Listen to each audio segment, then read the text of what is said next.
How you doing, Corey? You're in Man, rare form this morning? if I was doing any better, I'd be moderately okay. I'm just kidding. I'm doing I good. love Doing it. good. How about No, no. yourself, Grant? I'm doing good. I'm doing good. I'm excited to talk about this. I think this is something that I have been trying to learn as all of these topics have been coming out. I called Mhm. it, I think in yesterday's or maybe this morning's email, the alphabet soup of terminology that we're trying to learn. And this isn't even the technical stuff. This is This the is like this is user-friendly this stuff. is light to light medium weight. Yeah. Yeah, yeah, yeah. If you get into really technical ML stuff like VAEs and Yeah. GPUs and Oh, those people speaking a transformers, different language, man. yeah, They are it's a lot. absolutely speaking a different language than we do. Let's see if my microphone. I did a thing. I took one of the springs off my mic bar, and now it Mm. mostly goes where I want it to and stays there. Long time watchers will know that Corey's constantly like wrestling this thing like it's an anaconda and he's Jeff After Corwin or something. after 6 months Yeah. of this thing just randomly mid conversation flying to the ceiling, yeah, it's Yeah. great. Now I threw my mouse on the floor, so I'm going to disappear for a moment. Okay, well, shout out in the chat where you're listening from. We'd love to know where everyone's tuning in from. Yeah. Thank you for joining us today. We saw the first one, St. Pete Beach, Florida. What up, Florida? Um, if I see Brazil in the chat, I will do a dance. This is my promise to Yeah. you. Montreal, Canada. Bonjour. Um, I don't know if it's morning still, but Good question. But that's the word he knows. That's what he's yeah. saying. No, I actually, I don't know if you know this, Corey, but I have a 1,000+ streak on Duolingo, and I'm learning French and Italian. So, I'm kind of a big deal in France. I'm kind of a big deal on Duolingo. Let's leave On it that Duolingo. way. Now What you up, need to take a trip to Stockton? France and find out how it works. I got a friend who's several thousand days deep into like German. And Yeah. I don't have the commitment to keep the streak. I don't know how you do it.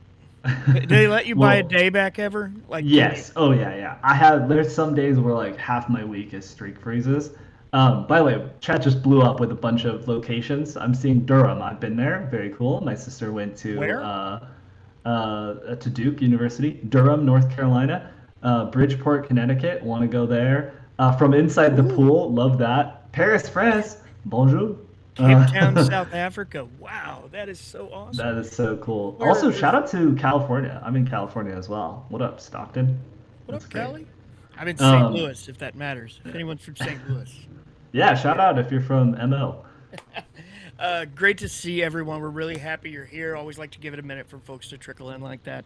Um, Grant and I had a discussion yesterday about how the thing maybe that really hadn't clicked to me, but he's thought of it before on this channel, is that kind of what we're doing is chronicling our own learning journey here as we go. So Hmm. these today are things we've been doing for a long time, but that's not always the case. Like some of the guests we have on are. Speaking of guests, we have a great episode just dropped yesterday afternoon. You should really check out if you get time. It's an Let me interview drop it with in the chat. Mustafa Suleiman from Microsoft. I got the chance to sit down with him a little bit at Build in San Francisco last week, and it was a great chat. It's way shorter than usual, but very information dense, as Grant said. We packed everything we could in there. Whoa. Bonsoir, as someone said. Bonsoir. 7 p.m. in France. By the way, if you're in France and you don't use Mistral, you should check it out because they're a French company and They it's are. really I good just reached out AI. to them again this week because we were supposed to have them on a couple of months ago during NVIDIA GTC, and we just couldn't get our schedules aligned. And I want to make sure we don't slip sleep on them because they've been around for a long time now and are still doing a lot, even if you don't Yeah. hear about them every day. So I think they'd be a great guest. I also love that their chat tool was called Le Chat Le because chat. as we Yes. know, we're a cat themed outlet here. So, Yes. all right. So let's get into this. So what is the purpose of this episode? We are going to talk about today the difference in a skill, a project, and custom GPTs or gems if you're a Gemini fan. These are all different things that have arrived in the AI space at different times along over the last few years. Each at its moment was the hottest thing ever and really awesome. And each was eventually kind of second fiddle to something else that came around and was maybe a tad more awesome. But today what we're going to talk about is that they all are kind of still relevant in a number of ways, and each has areas where they're very useful. So we're gonna teach you about what they are, about how to think of them in different ways, and understand which use cases are good to call on each one, because there are definitely tasks. Every task is best suited for just about one of them. With the exception of if you're doing coding or something, but you're probably still using skills and projects. So, um, it should be a good chat. 2 months ago, I taught a 3 hour long class on AI skills to our company's leadership, like 60-ish people, 62, I think. And it was really interesting because during the skills chat, you started, once everybody was getting it, you started watching their light bulbs go off as people were having their kind of AI moment, and it was just a really fun thing to see, because it's a thing that has a way of just kind of making it all click together for you. As we go, a few things to note. Number one, there are no dumb questions here. Feel free to ask us. If you don't want to ask us here, email us at team@theneurondaily.com, and we will be more than happy to anonymously bring it in and make sure that we don't call you out if you don't want to be called out for some reason. Also, if you have questions, pipe in. I'm going to try to get us to do a better job of rolling through a section and taking questions, because Grant and I both are very tangential individuals, for lack of a better phrase. And I think in parallel processing.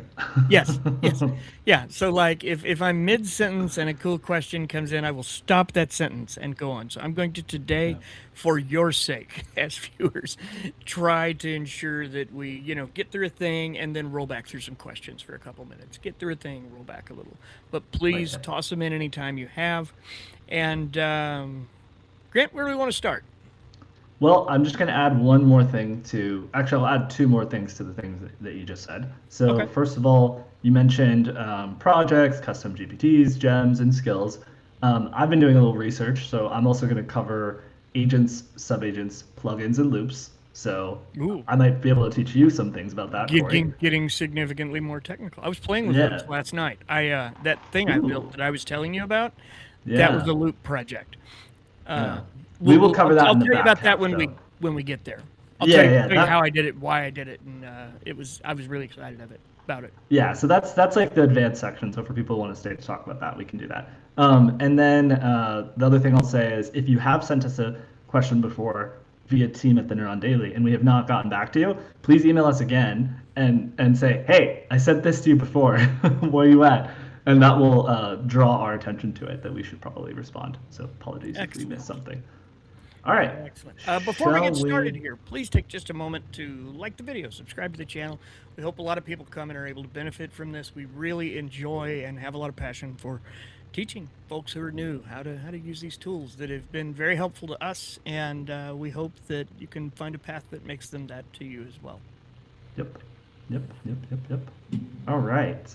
So let's get into this. So we have covered the intro and purpose. So now let's talk about what each thing is. Okay. So I'm going to pull up my screen because sometimes it's helpful to visualize this once we're talking about it. So I'm going to share my basic chat window. Excellent. While you're bringing that up, just a quick note that today's episode is brought to you by Beyond Trust, and you'll be learning a little more about them in a little bit. A little quick read for you. Interesting stuff, though. All right, so first and foremost, if you've watched any of our total beginner screens before, you know a little bit about some of this, but let's talk about something called the project. So project folders are new as of... Projects? Projects, yeah. Projects are new as of, let's say, I don't know, like a year and a half ago. So they weren't there when all of these tools originally launched, and they've sort Yeah. of reverse engineered them into the process. They've shoehorned them into the process. So, but a project is, as one would expect, basically a workspace. So as you can see here, I've got ChatGPT on my screen. I've got a list of projects, and in this case, I have some sample ones that I've created for other streams or other videos we've made. But here you have the one that I actually use every day, which is the Neuron general purpose. Now you can see here that it sorts all of my chats. So I've got all sorts of I stuff have that I like talked about. 40 projects now, something like that. The other day I was going through the list and it wouldn't even go down far enough for me to see all of them. Yeah, yeah, exactly. That's kind of happening to me right now as I'm trying to show this off. But basically, the way that you can think about this is it's a workspace. It keeps chats, it keeps Yep. files, it keeps instructions and context together for, call it, one ongoing effort. So Okay. let's say you're planning a launch, or for us, we write weekly newsletters. So all of our weekly newsletter content we write in this Neuron General Purpose folder. Maybe you have a hiring process that you're doing. Maybe you are planning like a specific, let's say like Q3. So you're planning everything related to Q3 strategy. You can get as granular or as broad as you want. And the way that you access these is you can go to New Project, create the name, you set up your settings. We cover all of this in a longer format for that. And then down here, you can see all of your projects are listed. So whenever you start a new chat, you can actually just scroll all the way down when you hit the plus button, scroll all the way down to projects, and you can tag a project, and then you can just start a chat in that project. So I'll say like, let's write today's newsletter, and then I send that, and then now that task will show up right here. In this case, it hasn't shown up yet, but Hopes are low. you get It the was given idea. absolutely no links, research, ideas. Just Yeah. go write a newsletter. So, Corey, how is this different from what people might know or be more familiar with as a custom GPT, or Oh, Gemini's version is called Gems? that's a good question. A thing to know, there are a few differences. Number one is that a project is generally yours. It's a place you work on a specific project that you're working on. It's not like, you wouldn't think of it as like, it's different from a general chat where you might just ask anything, because the goal here is that, almost think of them as folders, is what I would say. Like if you are Yeah. familiar with Microsoft 365 or Google Drive, think of projects as your folders. This is where like all of your work you do on, say it's quarterly sales reports. Maybe you do all of your quarterly sales reports in one project where your past ones are there available to it as research. It knows what you want in a quarterly report.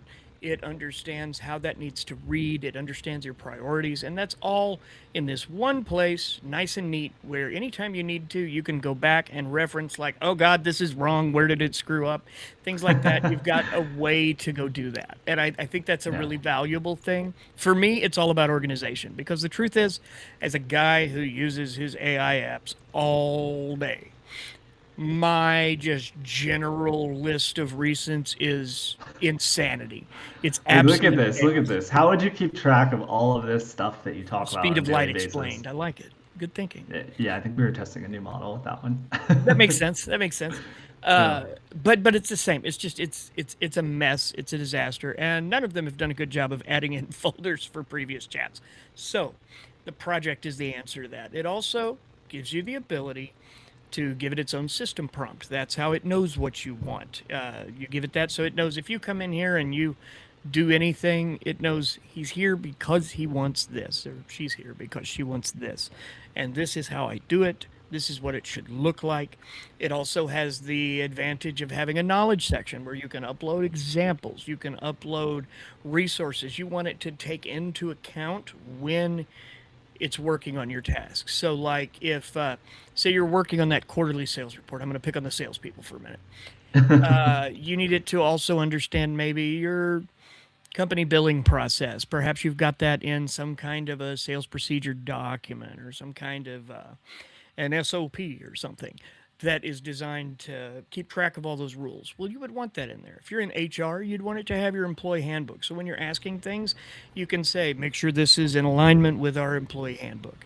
And it knows, all right, I'll go read your employee handbook and go from there. Projects are, in a lot of ways, my favorite way to operate. I'm a big skills fan now. I was a custom GPT loyalist for a good while, even though they were somewhat deeply flawed and largely just forgotten by OpenAI. They've made some improvements over the last year or so that's made them better, and they still have a purpose. But projects are a significant amount of where my work happens. Yeah, so this is, for example, this is project folder. So you can see all the chats listed here. You can also see all of the source content that we've uploaded to that, and you can edit that here. And in fact, we talk about this in another section. But then if you go over here to GPTs, you'll see custom GPTs that Corey was just talking about. And these, one of the things that you said early on was that folder is just for you, and custom GPT is something that you could share with other people, right? Yes. So for example, there are some featured GPTs down here. There's video, like video by NVIDIA, Expedia, Canva, and a lot of these ones that you might recognize as like legacy ones, like Scholar GPT or Consensus or AI Humanizer, which humanizes your text apparently. But you can make them accessible to people by category. But like Corey said, these have kind of fallen away. So what's replacing these is essentially, it's not, I don't think it's fully rolled out to people not on the business plan yet. One other note on that, before we move on from custom GPTs, something that I think is worth saying is a place where custom GPTs still do have value. Is they're handy in the workplace. If you have something you want other people on your team to be able to do, but you don't want them jockeying around with the prompt because you've got this really dialed in, and it's dialed in because it's working, you're all working from the same memory, you're working from the same instructions, and only you or someone you appoint as an editor can change the prompt. So if you want a process you know isn't going to break, they got to be lighter processes. It's not an agent. But, if it's filling out forms or doing preparation for some assignment or something, like it can still do that well. And if you want to be the only one who can go in and make one change and it change it for your full team, it can still be the right tool for the job. Okay. Yeah, like let me share, because I think that's a good point. And I think what I would say is custom GPTs on ChatGPT have been deprecated. I still think there's a role for them, and I use them more in the Gemini context with Gems. So I'm going to share my screen really fast. So in this context, this is Gemini. This doesn't have all the features because of our workspace, but as you can see here, there's something called Gems. When you go to Gems, this is essentially like Google's version of custom GPTs. And so, they have all these ones that are built in here. You can click New Gem, create your own. I'll show the equivalent process on ChatGPT. But you give it a which name, model they use. You give it a description. I think you can pick the model. You can definitely pick what tools they use. That's a difference between the two then. Okay. Good to know. You used to be able to. Maybe it's just not showing up here. I don't know. I think you can. Oh yeah, you can. You can. I'm sorry. Yeah, up at the top. Yep, right here. So you can do Flash, Thinking, or Pro. So you can choose that. And as an example, I have one for creating the header images that we create every day for the Neuron. So the you Neuron can look header. So you can go in here. I have my custom GPT. I didn't use this one, but it shows you. It is the coolest ever, though. I just want to take a moment. In fact, this is actually horribly wrong. This is not at all what it should look like. And one of my problems with using Gemini models is that they're so inconsistent. I just find that they're really Another problem with those is that here recently, for reasons I don't know, suddenly it's adding like 200 words to every image on everything. Like it becomes really busy. Everything's got words on it. Many of them spelled right, but not every one of them. Here's one I actually used, right? So here it's kind of got our little cat style that we like, and it added all the words like Corey said. So I was like, let's do a version where we take the words out. And then it took the words out, but it left all these thought bubbles. But it left all the word clouds. So it's like, all right, I'll just use the word one, I guess. You know what I'm saying? I So, I went through and told it once, like, you talk too much. You need to use less words. Get rid of all of the, you know, if you can't spell right, I don't want all your words. yeah. But as you can see with that, so like the reason you would use this over a project is you have a very specific one-off task is the way I would describe it that you needed to do. And if we go Style, back maybe. to, yeah, like you wanted to, in this case, I can go to edit and you can see like, so I give it all the instructions, our style references. I give it a knowledge base of, other ones that we really like Set that the we use default this. tool to images. Yeah, you can set a default tool. So if you need to do a one-off tool, like this is always going to create music for me. I This is wonder always if going to that create 3 of those are clips. green is why that gem leans into green so hard. Probably. This needs an update. This was Just very looking at it on a experimental. screen there, like it always wants to make them in this 100 green. Yeah, you're right. Yeah. I'm Well, always like, do we'll work something on that. different, go purple. Look, it's all work in progress. We're all experimenting with this to try and learn it so that we can teach all of you. But yeah, so it shows you like if it's a one-off task, same thing for. I'm gonna go back to ChatGPT.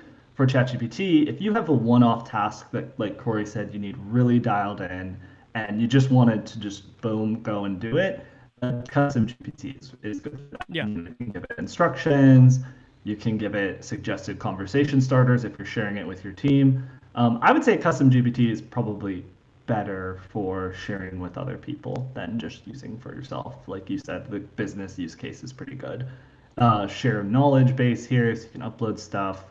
You can select the recommended model, like Corey was saying, and then you can add different capabilities. Yeah. There's also this thing called actions, where you can sort of prompt it to take actions outside of ChatGPT. But you know what? If you're going to be doing that, that's more complicated. So you should probably just Yeah. use an agent You and can not also, use with a GPTs. custom GPT, connect an API input, which Mm-hmm. isn't a thing that some of them allow. Right. There are a So number of things in them that are less reliable than outside of a custom GPT. I've found over the years. Like there was a long time there where its internet access was a little wonky by comparison to normal Chat GPT. So, sorry, I just saw Ed Levin's comment. ChatGPT has been working for my agency needs. I would like to bring it to the next level. Do you do individual consulting? What's your pricing? Stay tuned on that. We might Yeah. have an update for you in a couple weeks. Yeah. Okay, so And as far as occasionally. if you want to slide into Corey's DMs, he will hear what you have to say. Anyway, so what I was going to say about custom GPTs, and then we'll stop for questions if anyone has questions about Yeah. projects versus GPTs, is that GPTs are basically about to be replaced by this thing called agents, and this hasn't been rolled out widely to everyone yet. But if you're on the business tier account, you can use these. And essentially, what these are And in is like, Codex. Well, in can you Codex, use they're them in Codex? automation. They're not workspace agents. They're a totally different thing. My Yeah, guess is when the super app comes, they will merge those two things probably. they need to get their house in order. So give it a Yeah. couple weeks. They'll figure it out. Yeah. But basically, the way that this works is it's very similar to a beefed up custom GPT. So we did a whole stream on this. So if you're interested in this, go look at our archives and check that Yeah. out. But essentially, you can give it the same sort of like give it some prompts to start. You can start blank. You can figure out what channels you want to add it to, and browse apps and skills, which we're going to cover all of that a little bit later, so I won't get too in the weeds on it. And you can see, it has automation, so you can set it to run at certain times of day. You can preview it. You don't have to even set any of these settings up. You can just create it in chat, like here. You can just chat, say, hey, I want to make an agent that does X, Y, Z. Set that up for yourself. So this is sort of like the beefed up version of custom GPTs. So I would recommend, if you're on the business account and you are interested in creating a custom GPT, think about how you could potentially, instead of doing that and spending the time working on that, possibly turn it into an agent. And we're going to talk about some of those other features that an agent can use later on. And that might spark your imagination for how you can take maybe it's a task that you would have made a custom GPT and turn that into a skill, which we're about to cover, that an agent can then call at any time. Does that make sense, Corey? Do you have anything to add to that? That makes great sense. To me. Real quick here, I just want to give a shout out to our sponsor, Beyond Trust. Identity risks, identity security risks, excuse me, are often hidden deep in your environment. And this free assessment that they're offering here is a thing you're going to want to check into. It helps uncover dangerous privilege exposure, identity attack paths, security gaps fast, and it's your identity is the biggest attack surface on Earth, and it's growing fast. So, from humans to machines to AI agents, hidden risks are everywhere. Beyond Trust's free identity security risk assessment quickly uncovers excessive privileges, toxic access, and attack paths so you can fix risk before attackers can find it. Get clear visibility across the board, SaaS, and hybrid environments. Start your free assessment today. We're going to drop a link in the chat here in just a moment for you. I got it. All right, back at it. Okay, so throw your questions in the chat if you have questions about agents, which we just briefly covered over, custom GPTs or projects. So quick framework to help you think about it. I would say if you need a place to organize ongoing work, use a project. If you need a reusable assistant for a role, use a custom GPT or gem if you're in Gemini, or you can level that up to a Workspace agent, or if you use Copilot, you can do an agent in Copilot Agent Studio. So that's an easy way to think of it. Organizing work, make a project. Reusable assistant with a specific role or a specific task, GPT, gem, agent. All right. Moving on to the big boy. All right. Skills, is that what you mean? Yeah. Okay. So what is a skill, Corey? All right. A skill is essentially, it's very simple. It's a saved workflow. It's very similar to like the way a project works, except you can set it up and use it anywhere you are. It's able to call multiple tools. It's able to scour the internet, and then it comes back. It knows how you want things to look. It knows how you want them done, and it's able to do that anywhere. You don't have to be in a project. You can just open a chat and be like, hey, use your AI skill digest skill to do this. And it's such a valuable thing. They'll work inside your project.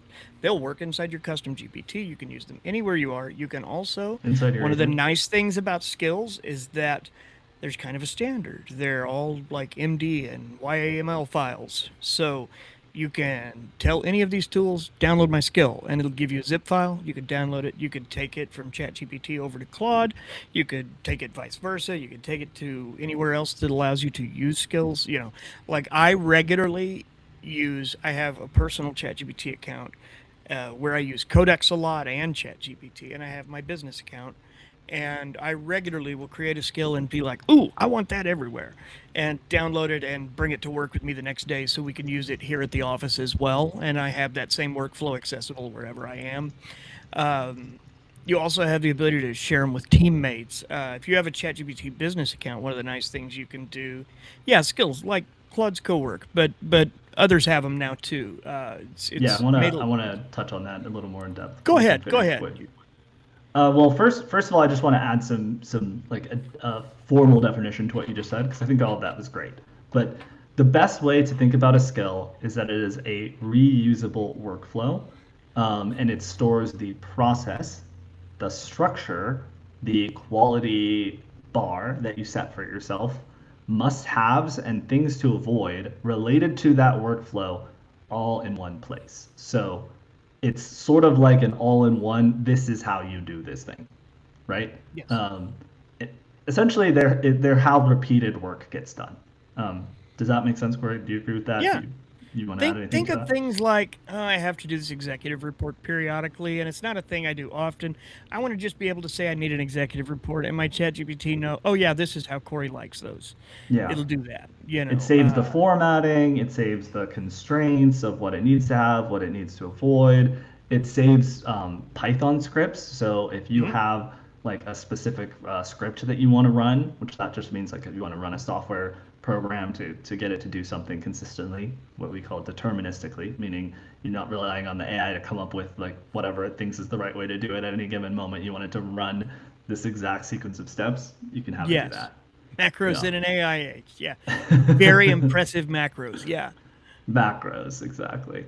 Yes. Something to note here, we're showing these in ChatGPT right now. They exist in Claude, they exist in any of the like agent tools. In Yeah. ChatGPT, though, they're not in the standard Plus account yet.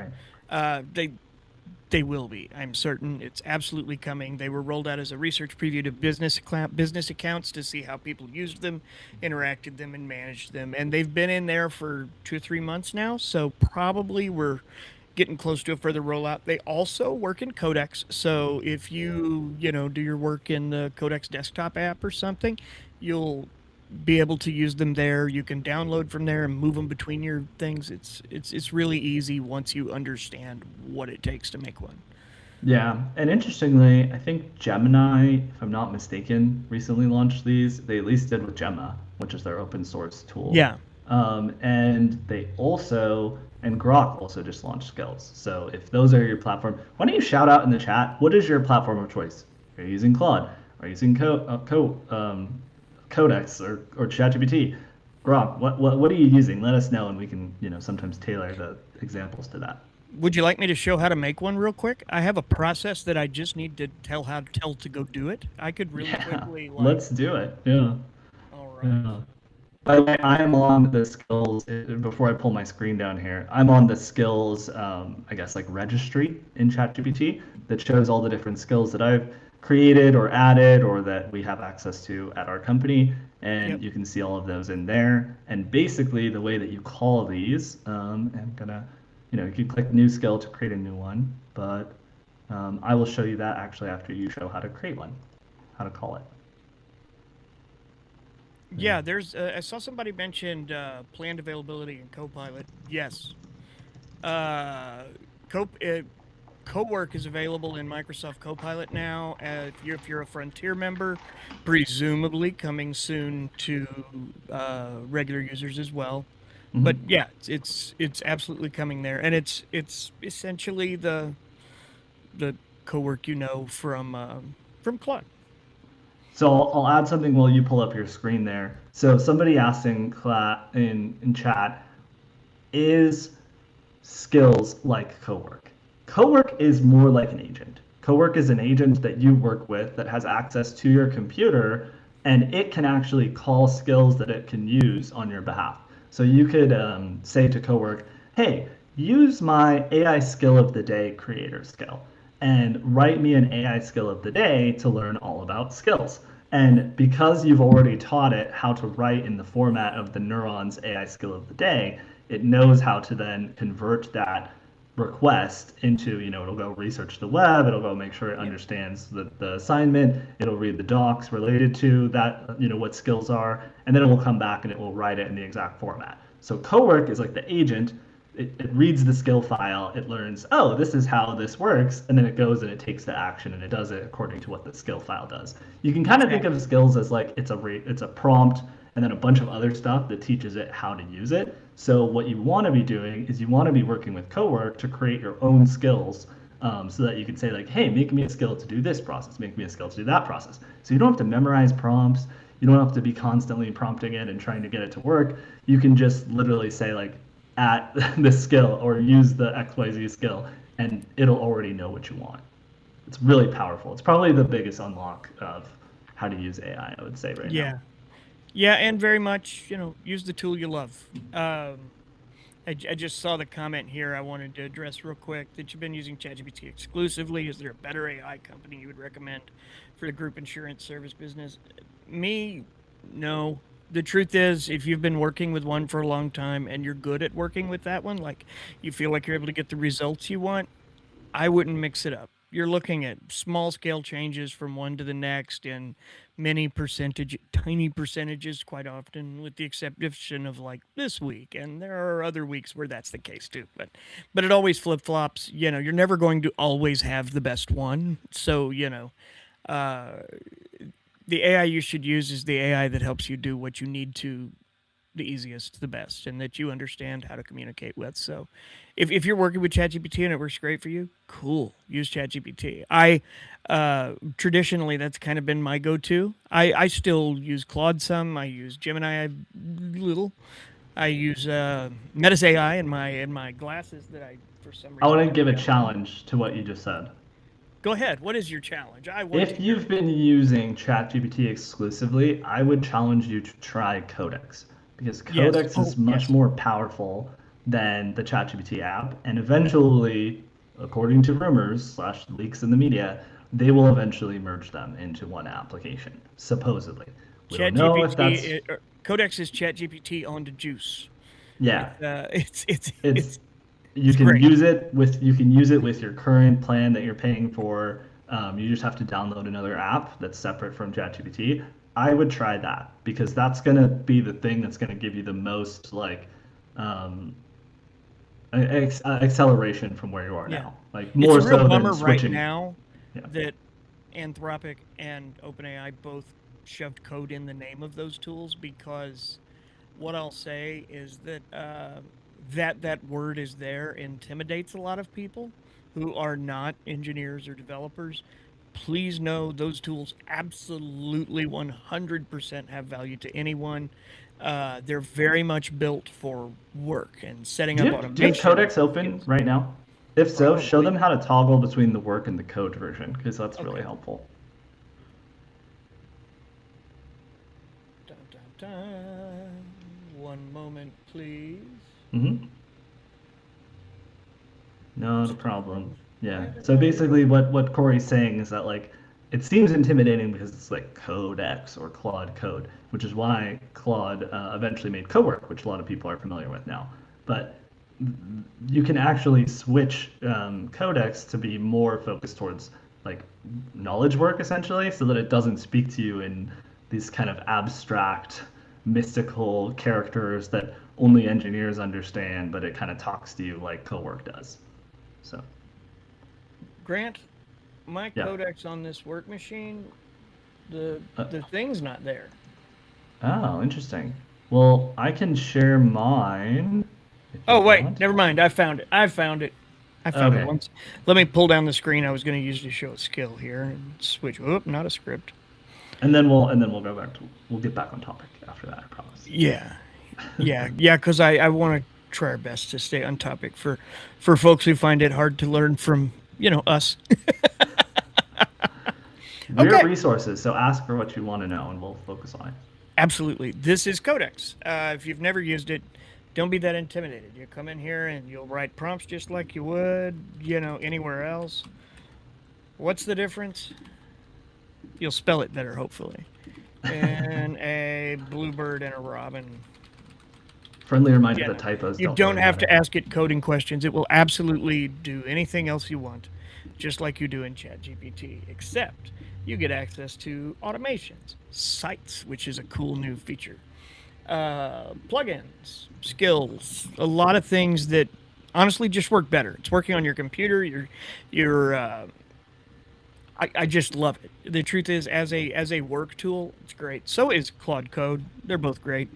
We're really in a cool moment for such things. But I'm probably in work mode. But what you should know is if you go to settings, Can you zoom in a little? first thing you're going to see in general is do you want to code or do everyday work? So the first time you set this up, it will absolutely bring this up on a screen right at the beginning. And it'll be like, hey, do you want more technical responses and control, or do you want the same power but less technical detail? You switch to everyday work, back out, and there will be a number of things that it won't do anymore. It's barely visible from just glancing. Yeah.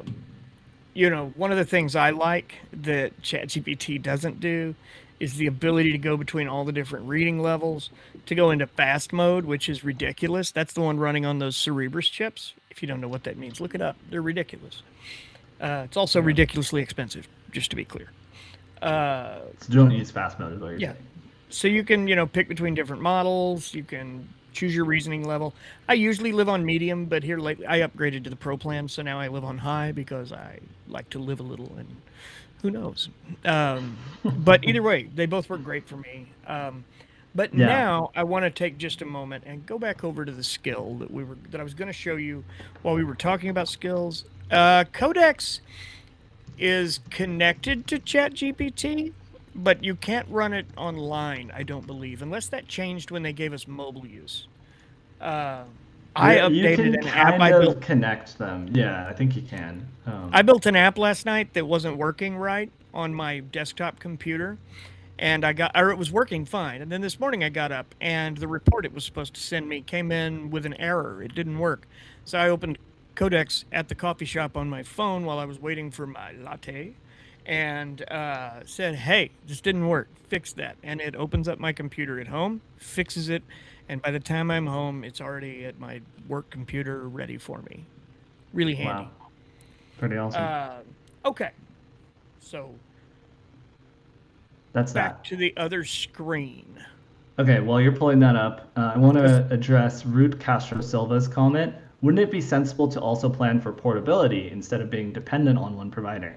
Yes, which is Yes. why we recommend that you focus most of your attention on building reusable skills. So the thing that we're about to show you how to do, because both platforms let you use that. And now Yes. Grok lets you use that. So the idea is that they're files that you can download, you can take with you to whatever platform you go to. So yes, it's helpful to have a project folder with all of your context in it. But of course, if you have a folder on your computer where all that context lives, it's the same thing, and you could take that with you anywhere, obviously. Most of them Then also let you download your data, your archive.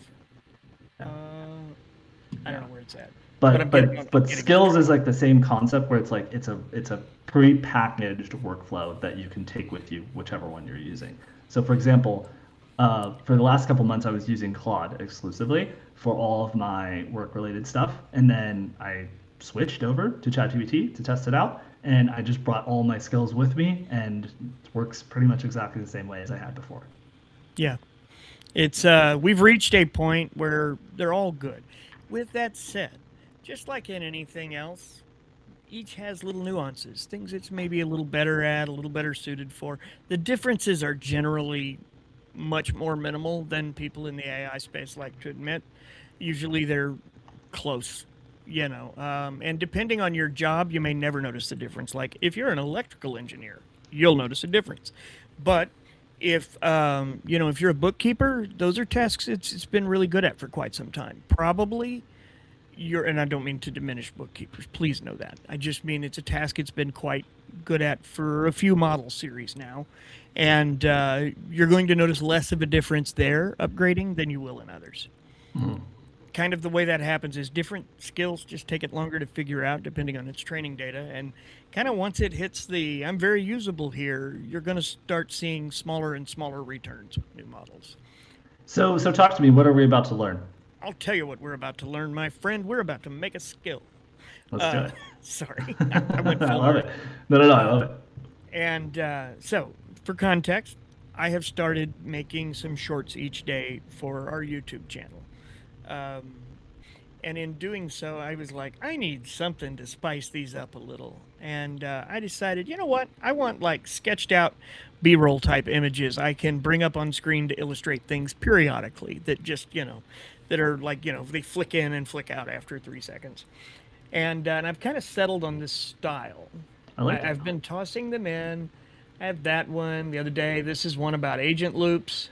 Cool. I did what's the difference in a prompt and a loop short the other day. If you wonder that question, we got a short for that now. But I've got it kind of dialed in how I want it. Like it's essentially the same kid, it's the same style of sketching. So once you have a thing that you do regularly and it does it pretty much how you want, and you're like, you know what, I want to be able to do this anytime. You can come right down here to your chat box and say something like, create a skill that will generate images of this style and orientation when I request a we're going to call it a B-roll sketch. Now, the way that he's able to do this is that there's built into ChatGPT business account, I believe, and Codex is a skill creator skill. which knows Yes. exactly how to create skills and can give you a one-click executable file. If you try the same exact prompt and it doesn't give that to you, that's because you either don't have that skill installed, which it should come in natively if It you're on a comes, business account. if you have Yeah. skills, you have the skill. Yeah, and this works in Claude as well. So I saw a ton of people from using Claude in the chat. This will work for Claude too, And whether this you're is using literally Covert. all I do. I'll hit enter. It'll Yeah. take it a couple of minutes probably, because essentially what it's doing is it's building out a couple of files that knows what it wants. It's deciding how to describe it so that ChatGPT can replicate it consistently. And so it's going to package this as a B-roll sketch skill with the trigger, style rules, vertical format, and prompt template baked in. So future requests can produce images just like the hand-drawn examples without restating the full direction. So it's going to do that for a minute or two, and then it's going to come back, and once it's ready, it's going to give us the option to try it in a chat, and the option to install and or download, which is really easy. You'll hit the install button, it's there. I can hit download and then go over to my Codex and literally just add a file to a chat and say, hey, install the skill. Yep. Done. Yeah, it's It's very simple. really they've made it so user friendly. Both OpenAI and here it is. That was really That's what it fast, looks actually. like. It has that kind of multicolor cube animation. So if you don't see this, that means it's not working and it's Yeah. gaslighting you because you don't have access to it. So So we're try it gonna in tell it Codex. install, Yeah. and then it's okay. It's installed. Now we're gonna hit try and chat just so you can see how easy this works. So now that we have it, I'm gonna delete all of this because it's gonna give us an example. I'm gonna say You're in use another window that we're not ah seeing. If ah you could ah. switch. My apologies. Okay, so over here it gave us a chat to try it in. Thank you, Grant. Could you And you'll zoom in notice a little bit? it's Could you, appeared. one It more? looks Yeah, that's good. really really big. Okay. That's good. That looks good to us. Okay. All right, and what you're going to see is it'll show up down here as B-roll sketch. You don't always, it won't always. If it's not there, you can just tell it use your B-roll sketch skill to do X, and it will load it, run it, Yeah. and it will work. Basically, You if you can use that also, language, it'll know to check its skill registry and see what's available. and are they in here? No, Hmm? no. Yeah, they are. Uh, I thought they They were, but I are. couldn't find it. Oh well, Yeah. yeah, So if they're you there. hit, yeah, Oh wait, yeah, if you hit plus, and if you scroll and then to more, they'll be in there. So like for instance, that was like a beehives connector. Oh, it's the connectors that show up there. yeah, those are my agents. Oh, okay, never mind. Disregard. Agents or They're apps. in the skill registry, which you can find from I'll settings, show you that skills. as soon as Yeah. we finish Hmm. showing one quick example. So we're gonna say use your B-roll skill. I'm not even putting the dashes in there. It knows what those are. It knows what it means. It knows what I mean when I say that because it has good memory. Use your B-roll skill to create a sketch showing the difference in a skill. Whoa, more typos. Typos for days, man. Typos for days. A project and a custom GPT. So, God knows what, I don't know how it's going to illustrate that. It's probably going to have more words than I want.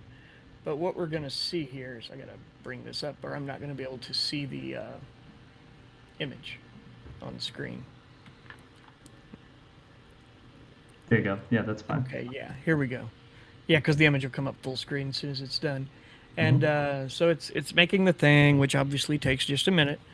But the catch being that I've given it instructions that it already knows and that it understands how to use. It understands what I want just by me saying the words, use your B-roll sketch skill.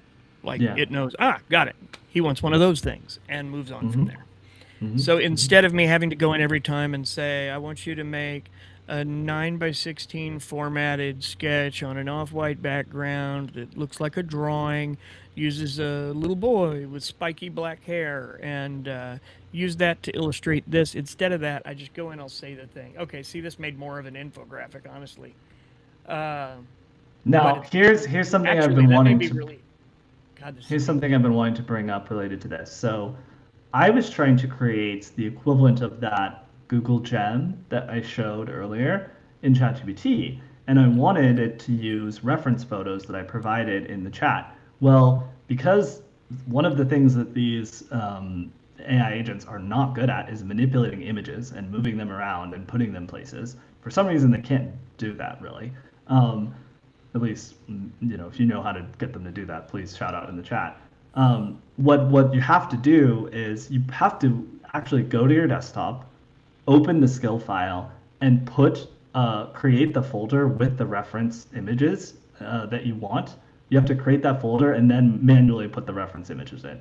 Or maybe you could ask Codex to move the You could files probably from your do it in computer. Codex. I think you can do it in Codex, but you can't do it in the mobile app right now. That makes sense. The web app right now. Okay. So that's the way that you do that. What you would do is you would take that reference image that you really liked, you would have Codex add that to the file, the skill file, in an image references format, and do it that way.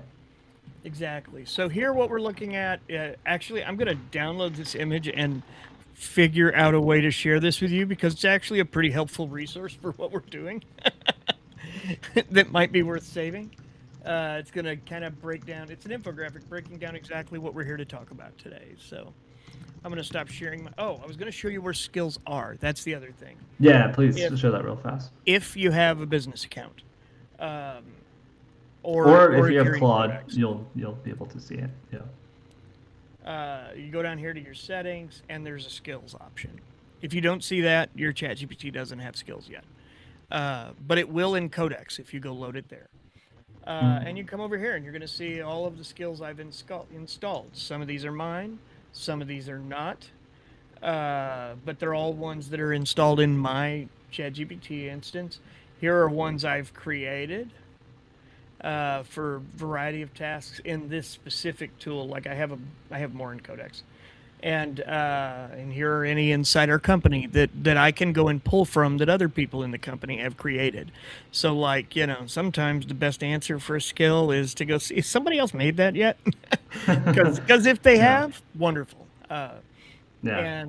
But that's it, and you can go right here and create a new skill. But my preferred way to do it is to do it inside a chat where I try to get the result I want first, and once the result is zeroed in the way I want it to look or to read or whatever, then I say, okay, that's the one, make that a skill. And I've had a lot of luck with getting those to perform really well for me. I think a good rule of thumb, and I think Corey, you talked about this when you taught our company how to create skills, is if you do it more than twice, it's worth a skill. Yeah.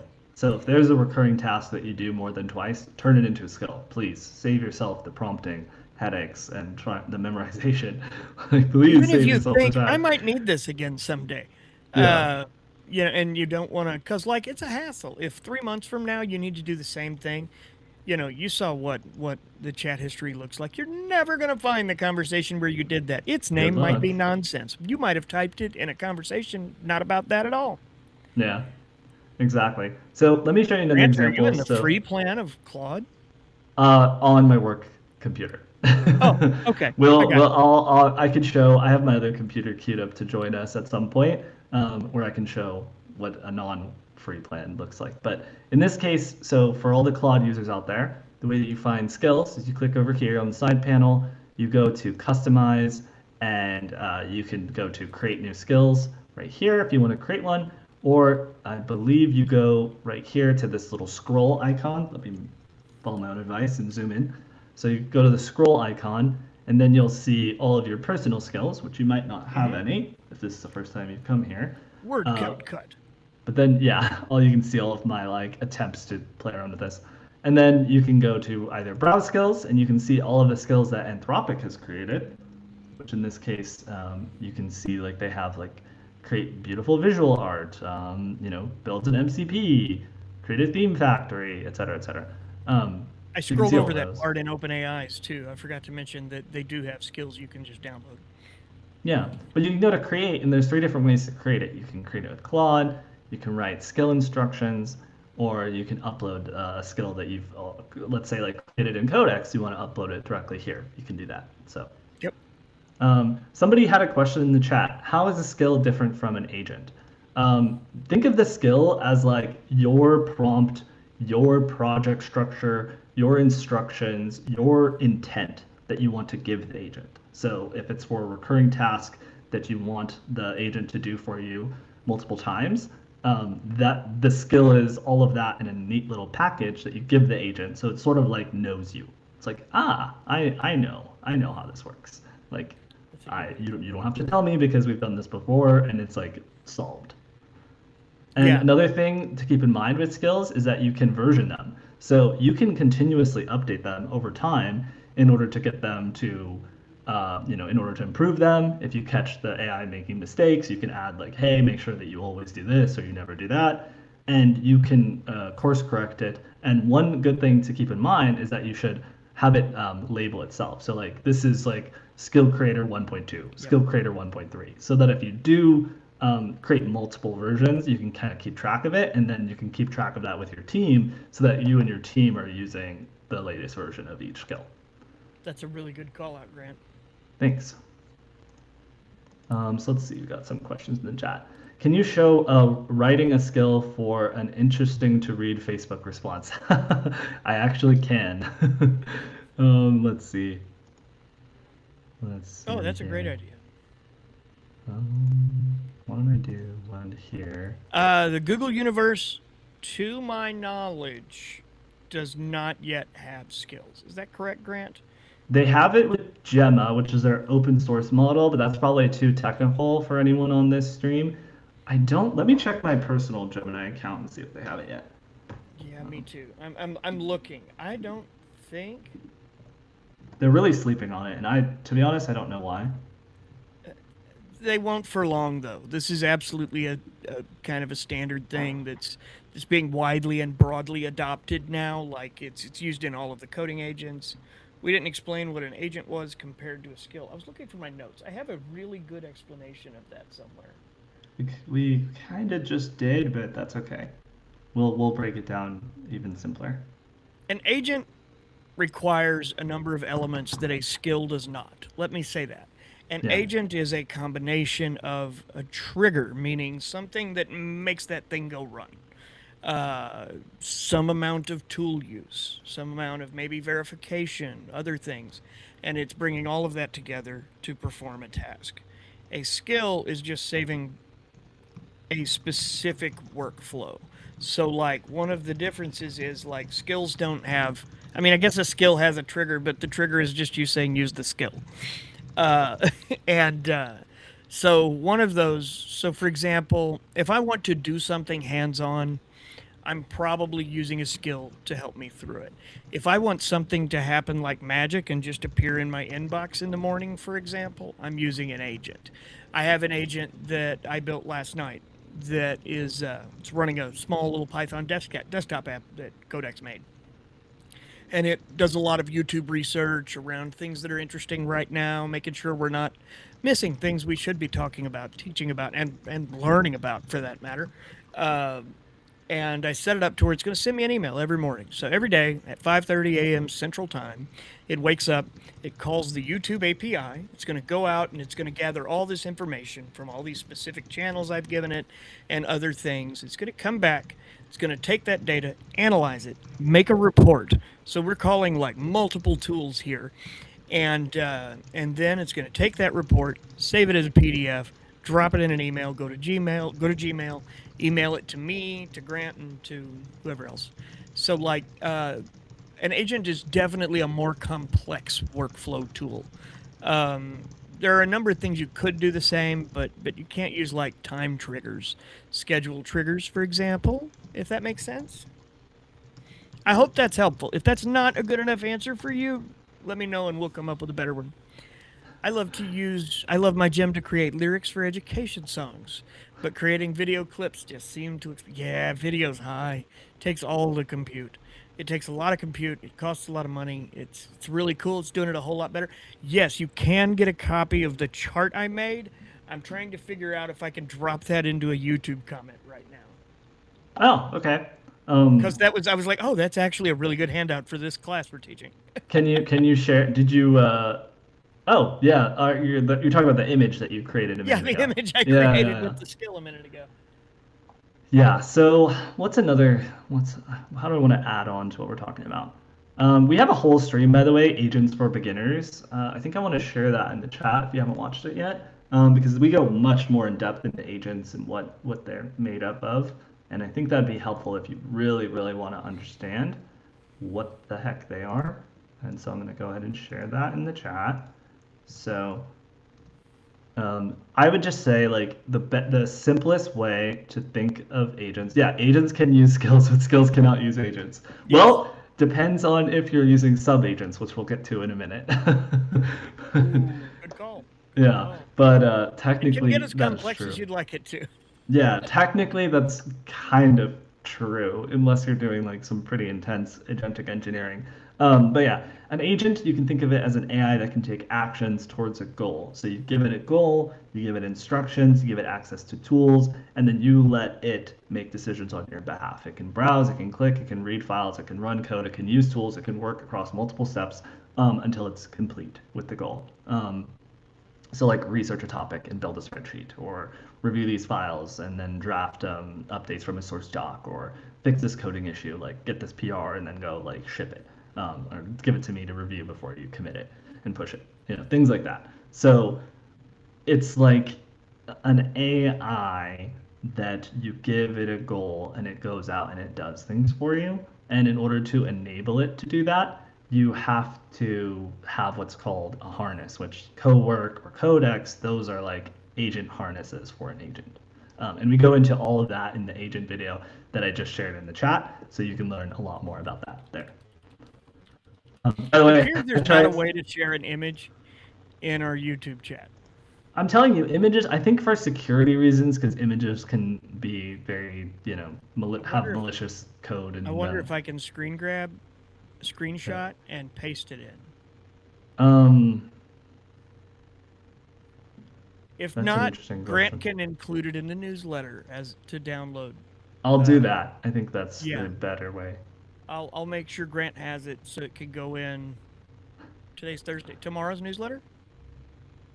Yes, Friday. Okay. Yeah. Okay. I'll make sure he has that. Sorry about that, everyone. I really thought that would be an easy thing. Yeah.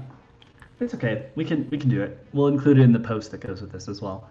So check this out. So somebody asked, can I create a skill to make a Facebook response, a funny Facebook response, or an entertaining Facebook responder? And so I said, let's create a skill together using your skill creator skill that can make interesting to read Facebook response. To me, that is a direct comment, single sentence, a funny snarky response, includes short phrases like LOL or WTF, asks a question at the end, starts with a ridiculous claim and then explains it, makes a trendy pop culture reference related to the topic using web search to look up something related to the comment I'm responding to, and talks like crack Gen Z brain. So to me, that's what would make an entertaining comment. Here's the example output, right? Someone said, "I don't understand why everyone is obsessed with Stanley cups. They're just water bottles." And then the output is, "Okay, but Stanley cups are just water bottles. You're literally right. Statistically speaking, paying $45 for a cup is just a personality disorder with a warranty. Not gonna lie, the whole thing is giving Hydro Flask 2.0, but make it louder, and people literally stampeded to Target. This is doing too much for me. So I'm gonna say these examples write too much." Yeah, they need to be more punchy.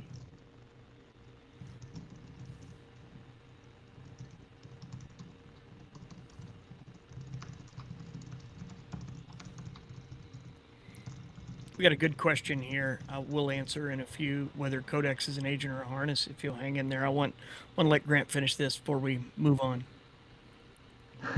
Good note. The skill is trying too hard and doing too much. I'm gonna say also include typos.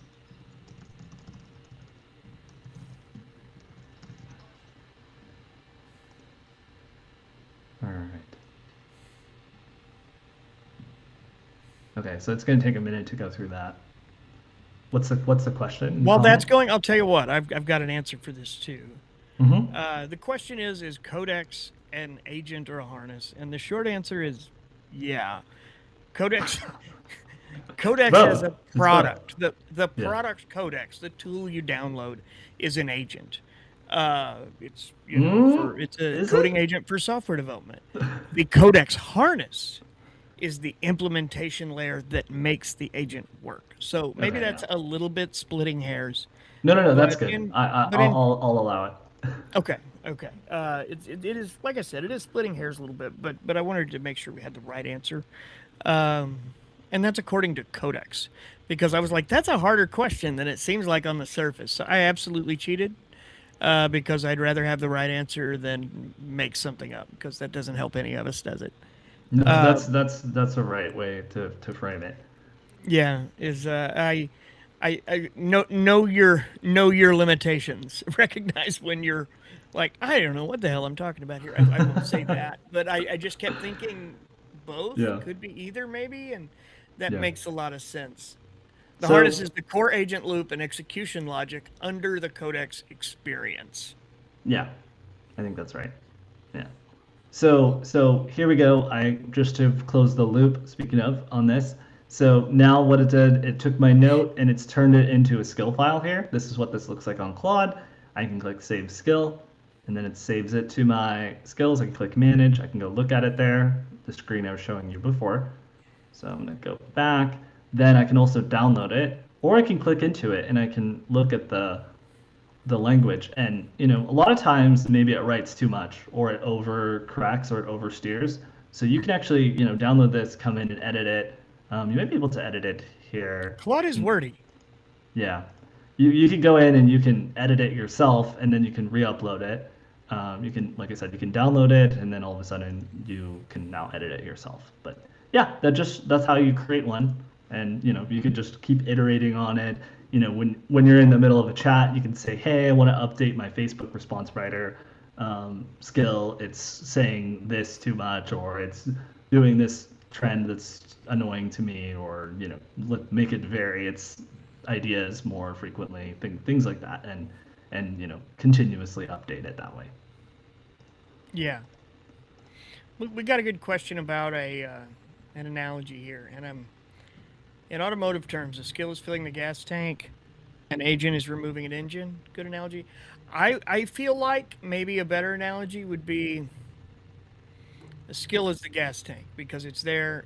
It knows what you want. You want gas. It knows how much gas you want. You want 16 gallons. An agent is grabbing the pump and filling it up.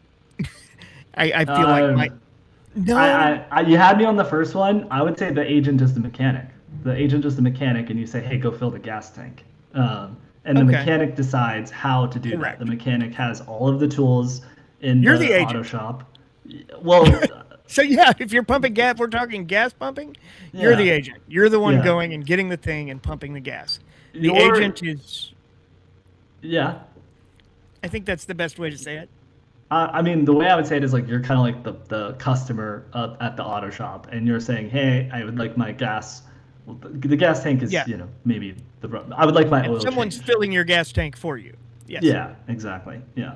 Yeah. I would say oil change is maybe more accurate because, at least in the state I live in, you can pump your own gas. Yeah. So But you can't. yeah, I guess you could change your own oil. You can here. People you do. can change your own oil too. You're right. I'm just lazy and I don't do that. Uh, But yes, you can. You can but absolutely it's more change your own common oil. practice for you to go and have someone else do it. Uh, Yeah, it's more socially acceptable. an agent would be like you made an appointment with that person to do it tomorrow at 2, Yeah. and that person's going to change your oil tomorrow at 2 while you sit back and watch the television in the lobby. This metaphor may have gotten away from us, but We've I gotten think deep. the right way to think about it is the agent is the mechanic who you are asking to go fill something up for you, and that mechanic went to school. It's been given a list of instructions for how it does each action. It has a list of actions that it can take. It has all of the tools available to the mechanic in the auto shop, and it can now go and decide the best way to take that action for you. So you're the customer, the agent is the mechanic, the skill is the, like, I guess, like the tool belts, the ways in Yeah, which it knows how to do things. Yeah. exactly. Exactly. All right, so let's talk about plugins. Ye old so plugins. so Now that we've made skills good and complicated. I think skills are a lot simpler than people think. Imagine it as like a recurring task that you can do in any chat window, and you can On just demand. hey, run this task. And then you can give your agent access to those skills so that it can do it for you. Now, a plugin is, well, before we talk about plugins, we should probably talk about Laundry agent. connectors. Before we talk about plugins, we should probably talk about connectors really fast. But Yeah. to close the loop on plugins, a plugin packages multiple pieces together, like skills, potentially different agents, connectors, hooks and tools, which are just like functions that the agent can call, all into one package so that you can give that to your other teammates. So instead of saying, hey, teammate, download these 30 skills that I've created, you can package all of them together in a plugin and you can make it available to your team. Yes, if skills are the tools, plugin is the toolbox. That's good. Before we get too deep into plugins, I'd like to take just a minute and see, does anyone have any questions on what we've talked about so far? That way we can make sure that if there's anything that's not clear, we can try our best to help you clear it up now. That way you're still able to follow as we move through the second hour here into Grant's The deep end. slightly more complex deep end. The None of deep this is end. that difficult. You can understand every bit of this. We didn't at one point either, and by golly, we learned it, so you can too. I find what often happens for me is Anthropic, and it's usually Anthropic who's innovating here, will come up with something and they'll say like, okay, we created skills, and then my ears perk up and I say, oh, that's cool. What is that? And then I don't really get it at first, and I'm like, okay, I guess this is useful for engineers. And then a month or two goes by, and then it snaps into place, and then I'm like, Yes. oh, I get it now. And then all of a sudden, I switch all my workflows in that direction, and it's like, Yes. I get it. Like it's funny the process, Can you transfer projects from ChatGPT to Codex? Corey, what do you think about that? I don't think so. I mean, you could manually create a project in Codex. Like, essentially, um, they're used a little more like folders in Codex, but there is a project thing, and you could do that. I mean, essentially, what you do in Codex is it's a little less necessary because you can go in and be like, all of this stuff is in this folder on the desktop. Just give it the path to the folder, and it knows Yeah. reference all of this. And you can make folders in ChatGPT to where all of your chats about Project X stay together to keep it nice and organized. So yeah, you could. It's just a little bit more of a roundabout way. It's less plug and play than a skill. All right, so what I have open here is I have Codex. So this is kind of equivalent to the Claude desktop app for the Claudies in the chat. And oops. So then basically what you would do is down here, I'm going to zoom. Down here under thumbnails, this is just this is a folder that I have on my desktop. As you can see here, I've created the Neuron general purpose, which is very similar to the one on ChatGPT. But you can say add new project, start from scratch, or use an existing folder. And basically what you want to do is you want to just download all of the things that you had from, like, all of the knowledge that you've created in your mobile project. Or I keep saying mobile, in your web-based project or your ChatGPT-based project. Let me pull this over here to compare. So this is very zoomed in. I don't know how to get out. Okay, here we go. So right here, I have my project folder. Here I have my project folder. I'm going to click on this. I have all of these chats. Okay, I could maybe download that. That would be kind of tedious. So this is where it's a little inconvenient. But I could also just come here and download all of these into a local folder. And then that local folder, I say use an existing folder. And then I would, like, let's say this, this is my local folder, the Neuron general. Then I would just open that, and that's, boom, now I have essentially the same thing. The only thing you would have to transfer over is if you have specific instructions as part of the project folder. And we cover all of this in our AI for total beginners. So if you're like, whoa, wait a minute, you didn't tell me your projects have instructions, go watch that. Yeah. And then you can copy all of that. And then I don't know where you would put instructions here. I think what you would probably want to do is you would probably just save it as a local, like a desktop folder or in Word document. Or you could even say tell Codex like, hey, here are my project instructions. can add these to a local file called instructions. And then that's not it. I didn't copy it. But I wouldn't call it that's instructions eventually, either. I'd call it this project's instructions or something, because you yeah. might have a bunch of them called instructions for your over. Yeah, exactly. Um, I hope that answers that question. Um, I thought it called you an octopus. I've got to put my glasses on. Did this what it says the on the only, main screen there? I read outputs as octopus. the only thing Okay. I'm wondering is if you could share it with your Codex self. No, you can't. I think the super app that they're creating is going to solve this problem, though. I do too. I do Yeah, too. I think there's a number of things that aren't aligned between Codex and ChatGPT, and that yeah, it really benefits them too, because every one of those is eating its own compute. It requires separate people to manage, and they're very similar but not the same. And I think they'll line all that out uh, as soon as June. yeah. I think so. That's All right, the rumor. so plugins. So you can see here, there's a plugin for Chrome.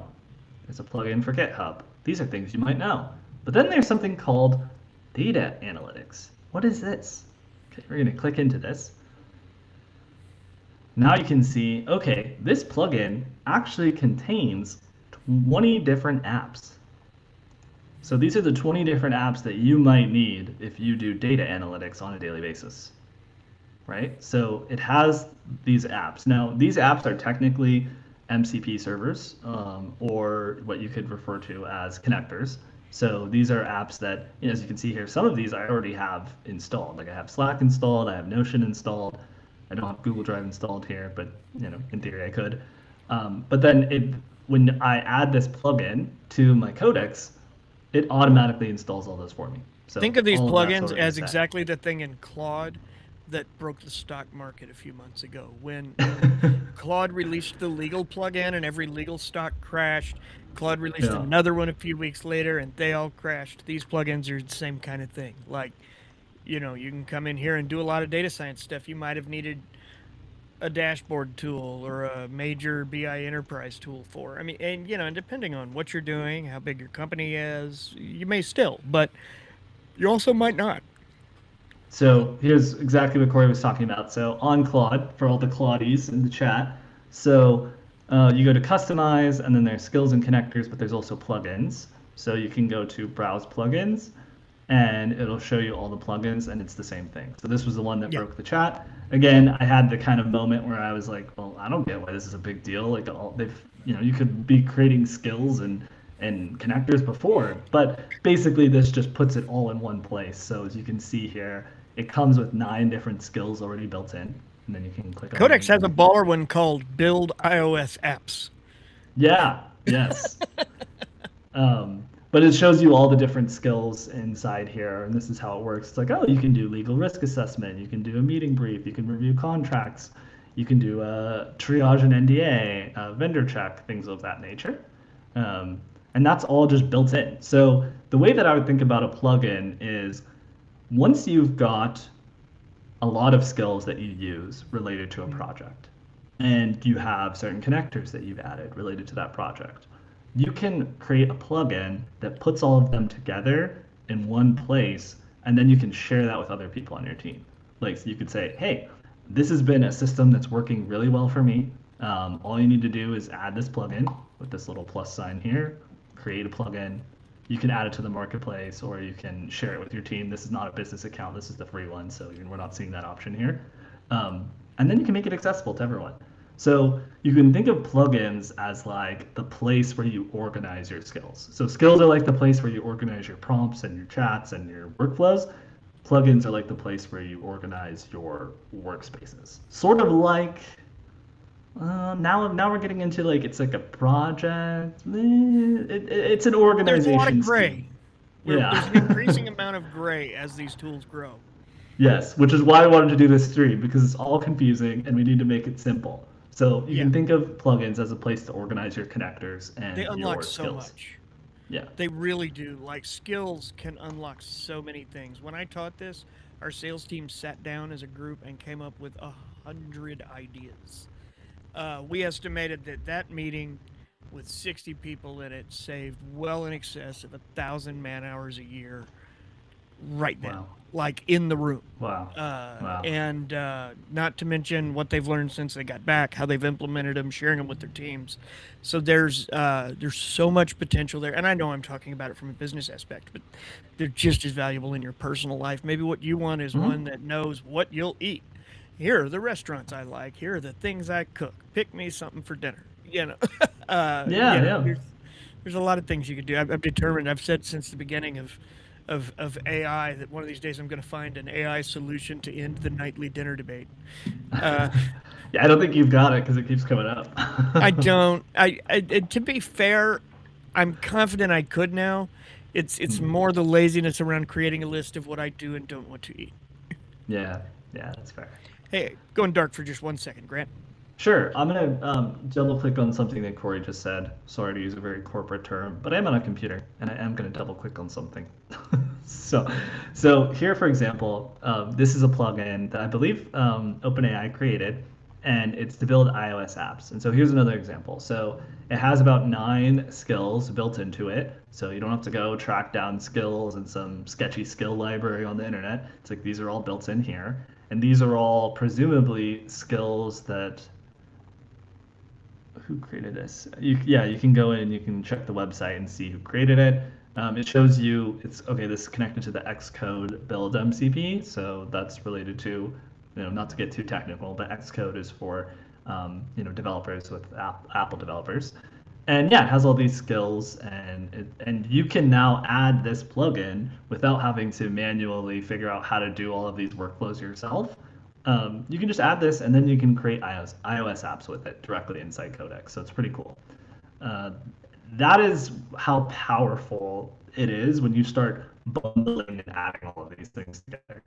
And there's one other thing that I wanted to talk about, and I'm going to example it here, and that's connectors. So we sort of glanced over this. We go a little bit more in depth on this in our agents for total beginners. But basically, connectors are the way that you can add outside applications into your AI workspace. So you can think of connectors as the way that you can get your AI inside of ChatGPT or Claude to talk directly to, other applications. So in this case, these are some examples I've shared before, but I've got it connected to Gmail, I've got it connected to Google Drive, to Linear, which helps me manage, code projects, to Slack, and some of these fun things here. I'm the MVP. Oh, thank you. Thank you, thank you. I appreciate it. I won't tell Corey, don't worry.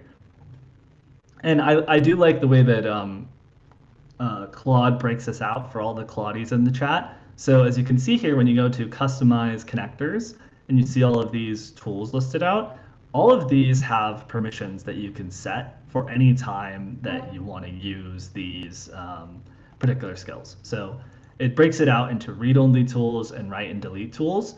And here you can go in, you can say, okay, maybe I'm gonna always allow, maybe I'm gonna, this needs approval or blocked. Typically with read-only, I'd be like, sure, only always allow for most of them. And then maybe the write and delete ones, yeah, this needs approval because I want to make sure I know what you're doing before you go Yeah. and do that. Yeah, right. And I like the way that this they break it out in Claude. It's very granular and very user friendly. And It's a lot like Codex, permissions in an API. yeah, I When you're agree. setting up an API, you can turn on and off certain features, certain tools within the API. It's kind of the same thing made simple. Does Codex just list everything under plugins now, even if it's a connector? In Codex, I believe so. I believe its Okay. plugins are connectors. Yeah, they're kind of the same thing. Yeah. They used to call them connectors in chat. I believe both tools now have a plugin creator. So basically, you can just use that skill and put all of Yeah. your skills together in one place, which is One nice. thing to know for sure, whichever one of these you use, if one of them has a cool idea, the other one will have it in 4 weeks. Yeah. They're pretty good at uh, Borrowing reverse liberally ripping from one each another other. off. Yeah, ripping each other off, straight up stealing from each other. No. Yes. That's funny. Okay, You so were that all guilty covers. parties. Yeah.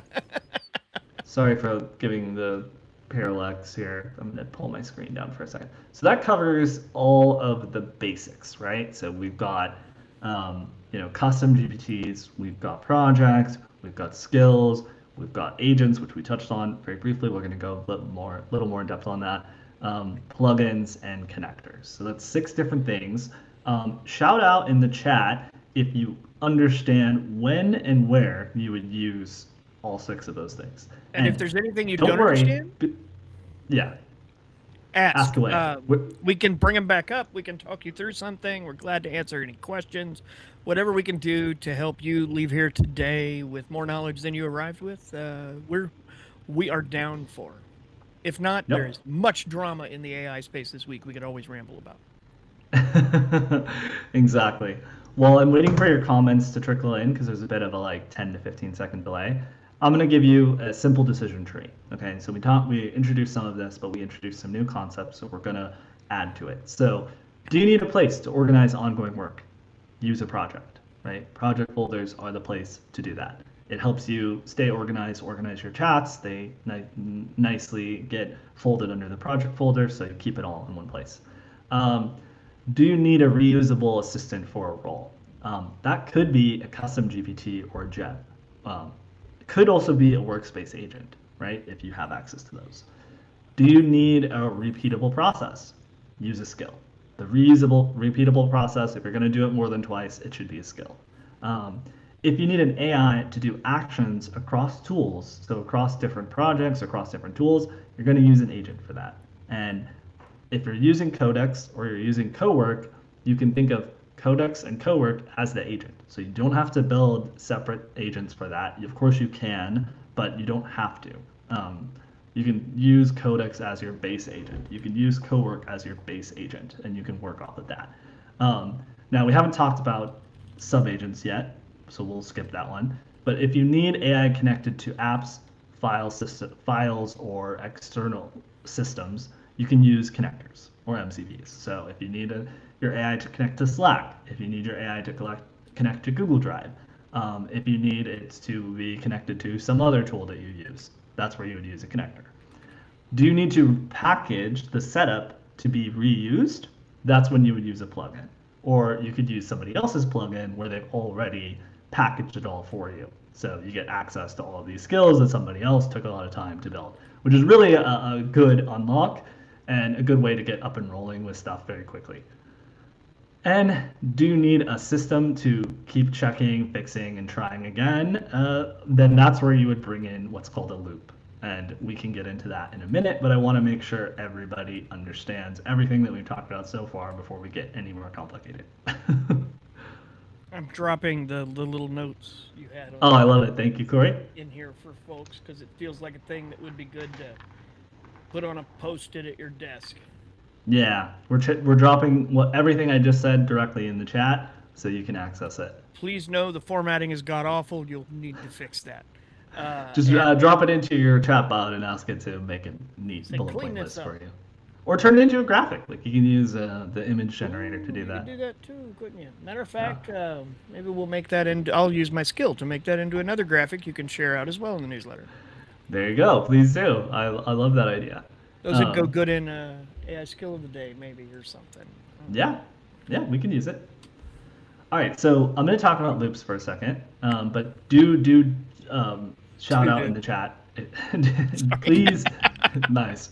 Please shout out in the chat if you want follow-ups on anything. So a loop is a repeated process, right? So this is basically where you're not taking yourself out of the loop per se, but you're setting a loop into motion where an AI can basically do all of the things that we've been talking about on its own without you having to come in and prompt it.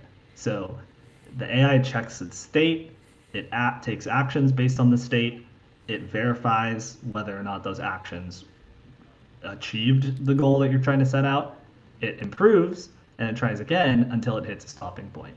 So you might have heard of this really cool feature that was just added called \goals. \goals is basically a way to set up a repeatable loop for your AI to go off and try and accomplish a goal for you. And the way that works is you set up a goal, you say, hey, I want to build an iOS app for kids. Oh yeah, I love Corey's graphic. Let's do this. So I was what like, does it oh, say? wait, I got things. What does it say? Yeah, so I did this video trying to explain the difference in a prompt and a loop. Essentially a prompt is an ask once, answer once thing. Where a loop, you're like, I want you to do a thing. The AI goes, does its work, it comes up with an answer. It's going to validate it, and then it's going to come back around and get recommendations from that validation and keep going. I love it. Um, and it will do it over and over until you've told it to stop. Which is, if you read the Neuron and remember us talking about the Ralph loop a number of weeks ago, loops have problems. Okay, the other thing to know is that it doesn't hurt to tell it do this twice, Yeah. or something. Developers use these a lot in areas where they're cleaning up code, where they're doing reviews and things like that, trying to make sure things are efficient. But Yeah. there's definitely And there's a really great blog related to this that I'm going to include in the chat that I don't want anyone to get too distracted by. But basically, it's from Adi Asmani, who I believe is a Google engineer. I could be wrong about that. Talking about how you use loops in an agentic setting. And one of the most important things is making sure that you have what are called subagents. And so we talked about them very briefly earlier, but they're like a specialist worker inside of a larger task.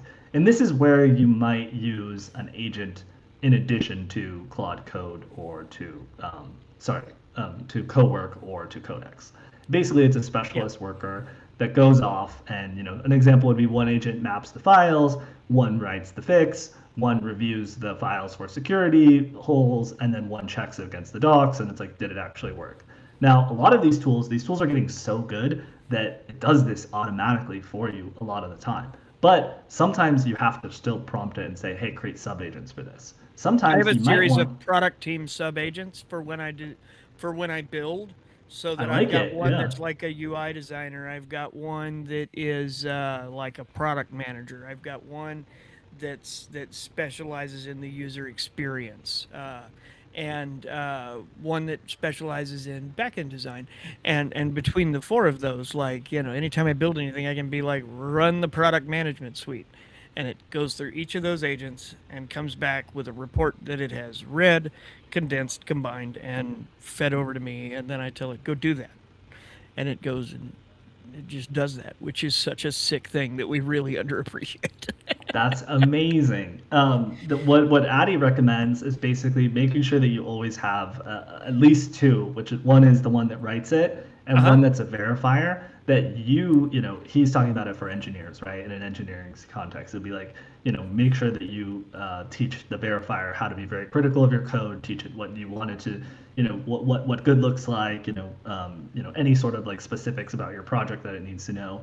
And the reason that you need two of them is because the one that writes its own code is going to think that it's stink don't stink, if you know what I mean. Like, it's going to think it's great because it wrote it. So you need a second one to basically come in and verify. And I saw someone in the chat mention earlier they use Claude to verify ChatGPT's work, and then they use Gemini to verify Claude's work. That's a great way to do it as well. Subagents is just doing that all in one chat, in one process, and they all have built-in tools, or at least Codex and Cowork have built-in tools to do this. But you definitely want at least a verifier and at least a writer to check each other's work. And I think on Codex you have to tell it like, hey, use subagents for this, and Claude Yeah. sometimes does it automatically. And then there's more complicated versions of this, but yeah, you can apply it pretty We're simply by just really saying use we're subagents. really living in a time with an abundance of amazing tools available to us. Like, just as recently as like December, vibe coding a little tool, like, you had to go back and tell it, fix this, you don't get it, fix this. And I mean, like, that thing I built last night, I spent 10 minutes. I was one prompt. If I was any things I gave guidance I gave it after that was, what, I'd like to add this, it was Yeah. feature additions, it was not, Yep. this doesn't work, this isn't doing this, it just worked first time. The worst part about this era of building like software applications is featureitis. Like, you just start thinking, well, I could make anything, so why don't I add this? Why don't I add this? The hard part is like being reductive and taking stuff Yeah. out.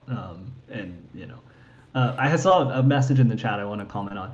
and on the same page. Some of it requires practice, skills, and agents to understand, but things like connectors are used in other apps, so the penny drops on those. As first I've heard that I phrase, but I don't like fully it. follow. Yeah, if you could, if you could, as a dear friend of mine says, say that again with other words.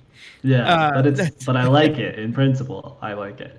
Yeah. So yeah, the way I would think about skills and agents is I think you should try to go out and create a skill for something that is a process you do every day and that can reasonably be accomplished end to end by an AI.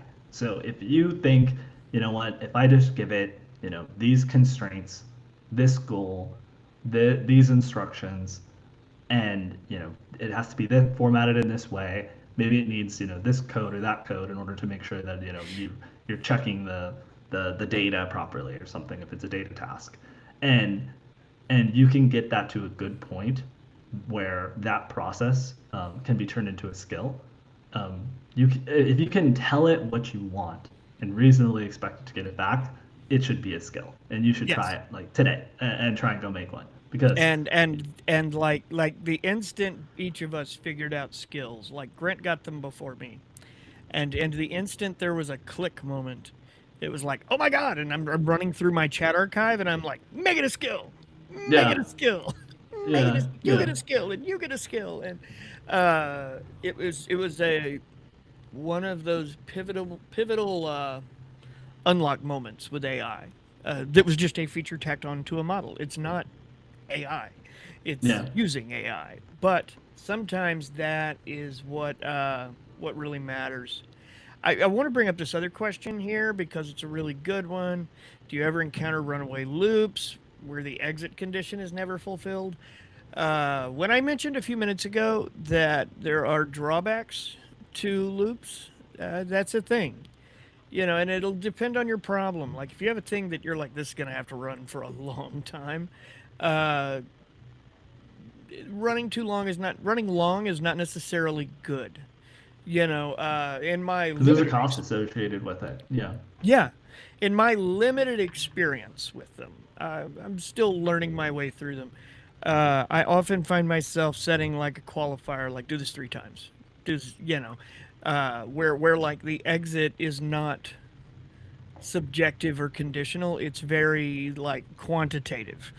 yeah, Just so it knows, okay, I'm going to do this, then I'm going to exit, and you're going to land better than you did, yeah. than That's you good would have advice. otherwise. But you're not going to let it run so long that it, beats a dead horse or whatever the saying is. I will say, in my experience, I've not had this happen. But I'm still pretty manual with the type of agents and loops that I do.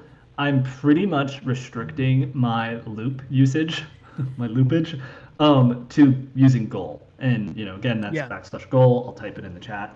Um, and goals a loop. And goal is a loop, but it's a loop towards a purpose. And at least in my experience with Claude, because I'm doing this primarily with Claude when I'm doing this, um, I find that it will often under complete the task before it takes too long working on something, if that makes sense. Like Yeah, I find that I'll come back to it and it will be 90% of what I good specified, enough. or Yeah, yeah, it'll meet the specification criteria. Because the thing about goal, so we kind of touched on this, but let's just make it very explicit. When you set a goal, it's like giving a prompt where you're asking it to complete something, but then related to that, you have to clarify how it's going to know that it's done. And so you have to specify what the exit criteria is. yeah, So you have to say, done looks like this.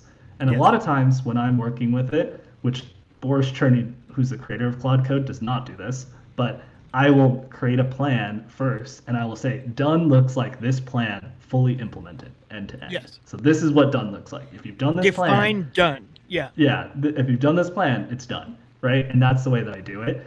But Boris apparently doesn't do this at all and just uses goal, and that's it, yeah, in auto mode. Yeah, which is that's for engineering, so that's probably like a little more complicated than most people here need. But I find that it often will finish before it's truly done.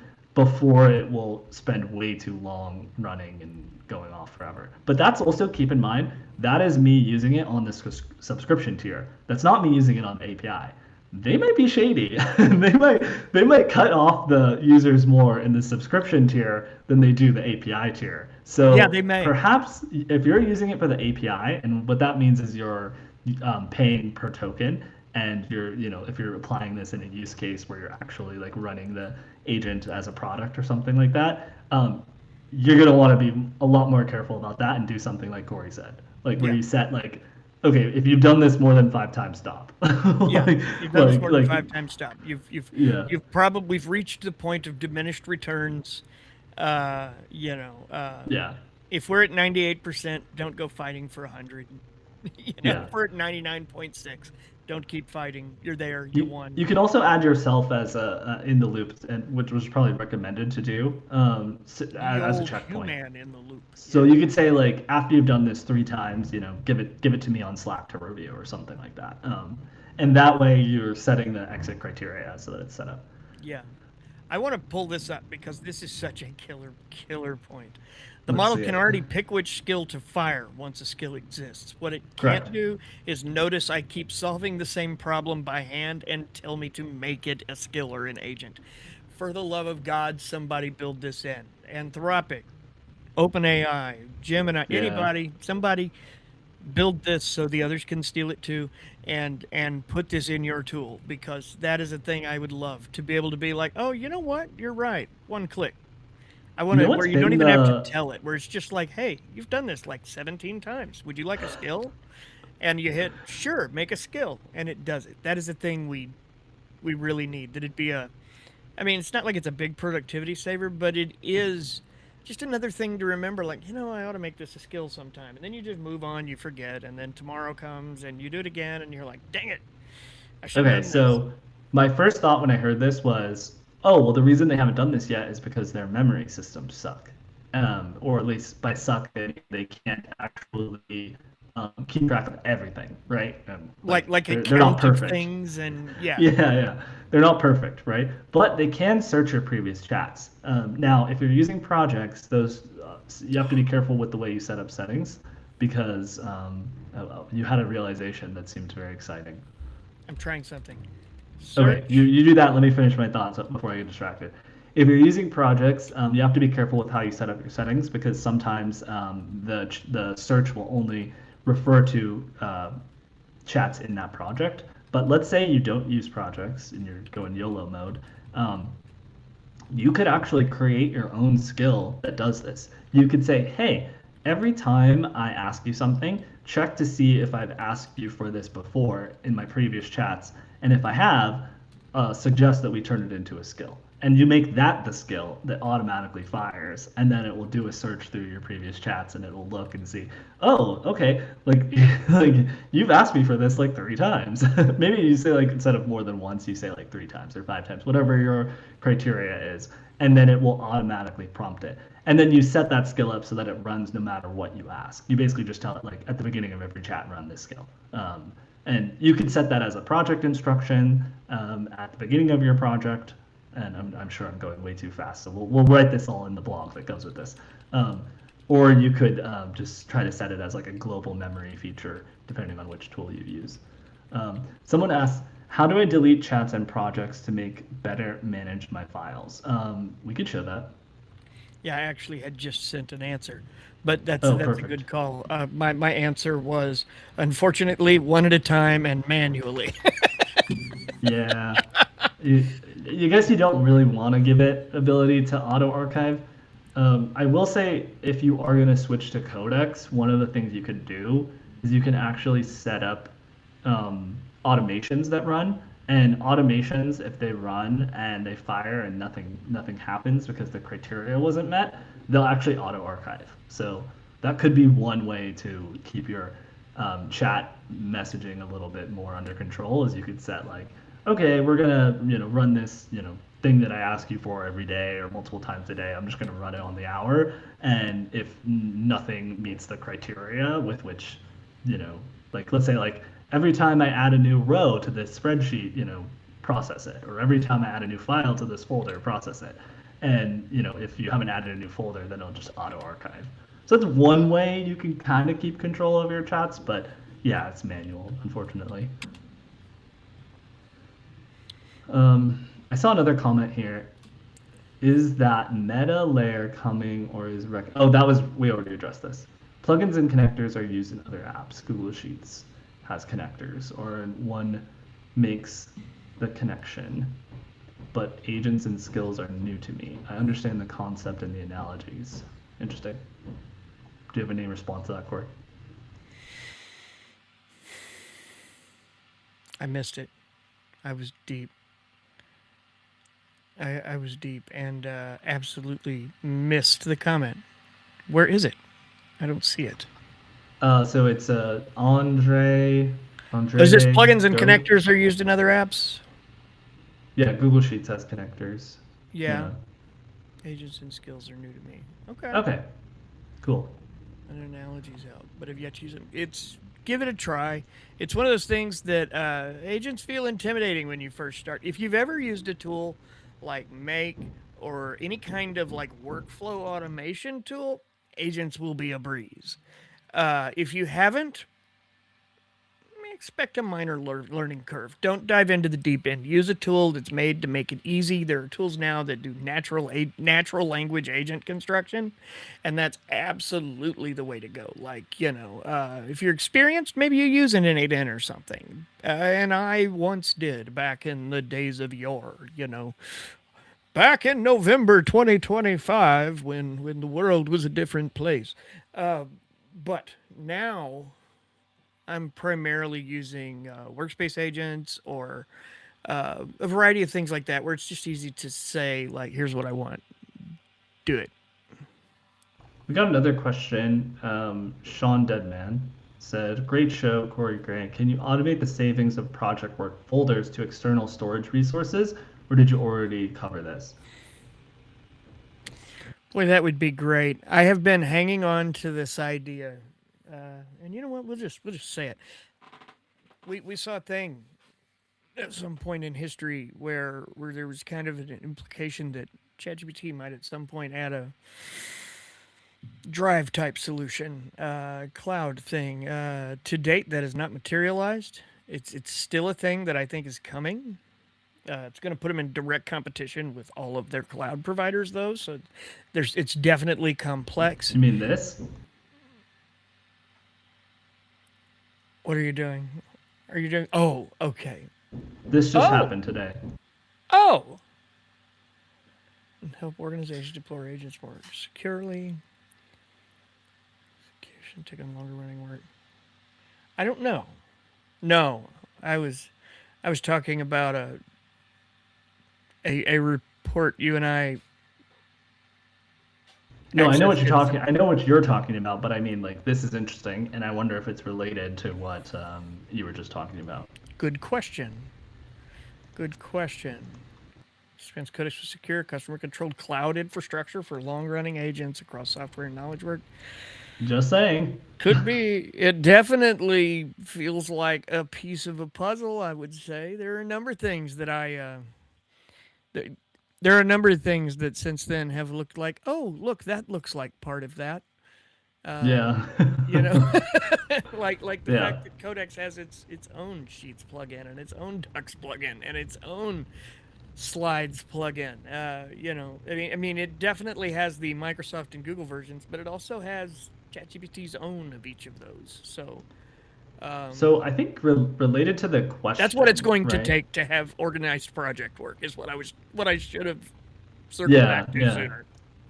Yeah, that's fair. Well, I was gonna say related to the question, right?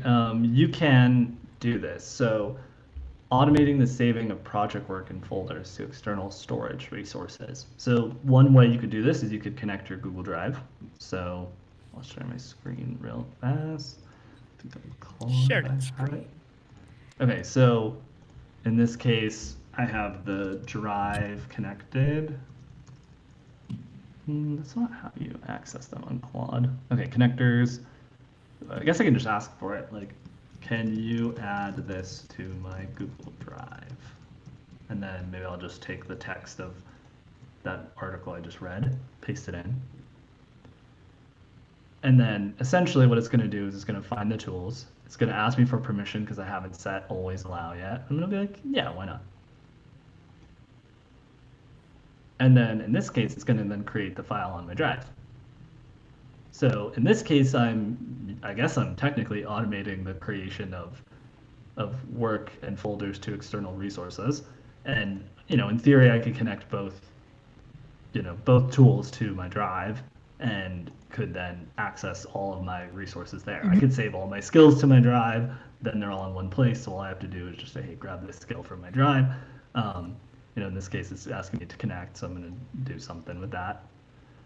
Something I want to see is OpenAI connect the library in ChatGPT that has every image and every document you've ever uploaded to your Codex as well. I want to be able to access one library from both places and have anything I input be saved accessible from each. Adding Codex capabilities to mobile was wonderful. Like I said, I test drove that this morning for the first time, and I felt like, I don't know, like Mr. 3000, not Mr. 3000. It was a baseball movie. I felt like the Terminator. How's that? I felt like I was doing magic in the coffee shop line this morning, and to know that, okay, hit the thing, it works. It was essentially what I would do if it was OpenClaw I was working with. The other way I would do it is, so you might not be able to, let's say, like, automate the process of creating project folders inside of Codex, but once you have a project folder inside Codex, what you could do is you can then ask it to create project folders on your desktop, because that is access to your local file system on your desktop. So, for instance, here you can say like, go create a bunch of folders for me to manage all my work-related tasks in a hierarchy. And then it might ask me some follow-up questions about that, but basically that's one way I can do it. And then I'm at least managing the folders on my computer as another external resource. So you can do it with Beehive, sorry, not Beehive. You can do it with Google Drive, and you can also do it locally on your computer. Yeah. Yeah. Very cool. Very cool. Anything else that we didn't cover before we wrap up? I think that's it. I really do. I think that's it. I think we've hit all the questions. I really appreciate that. Looks like 50 of you have managed to hang out for 2 whole hours. That's impressive. We always look to see how many are left at the end. That's how we gauge whether it was a successful live or not. Not how many show up at the peak, but how many like hung in there for 2 hours. And I'm always really impressed with how many it is. I can show an example of goal real fast before you drop. That's cool. That's cool. If you could let my external computer join for a moment. I can. Okay. Do you want me to kick this one first? Yeah, you can take this down. That's fine. I just want to show the demo of how you do that. I'm gonna be honest. I'm not. I can take it down. Yeah, you take it down, because I'm gonna kill it or you, and I'm not sure which. Let in. Yeah. All right. So you should not be seeing anything yet, but that will change in a moment. Let's see.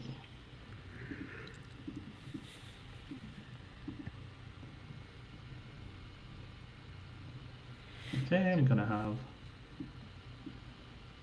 Okay, I think I have everything set up, so I'm gonna go ahead and share my full screen here.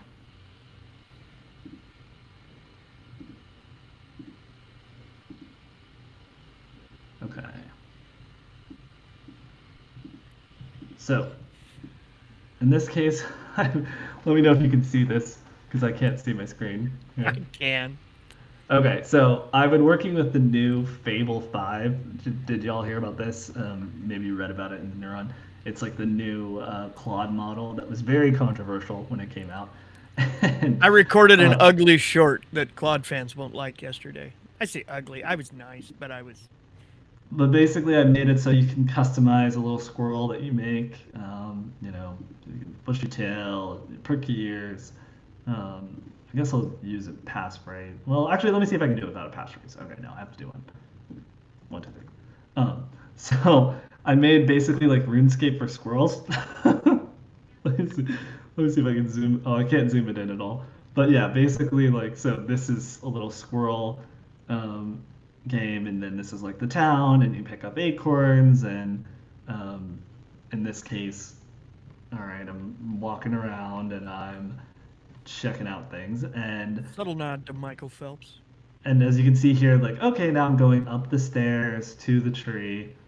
Um, And what is this? Oh, I can interact. Okay. Oh, it's an anvil. Okay, I haven't learned this profession yet. So, et cetera, et cetera. So you get the idea.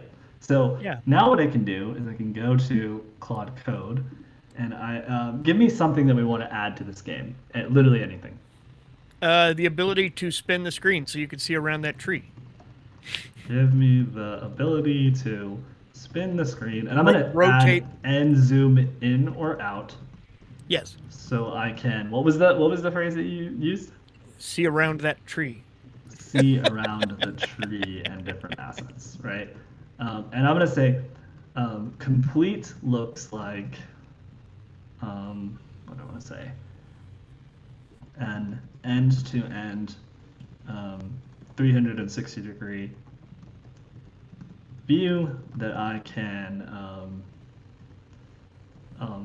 use and switch around at any time. Now, it might have a problem doing this because uh,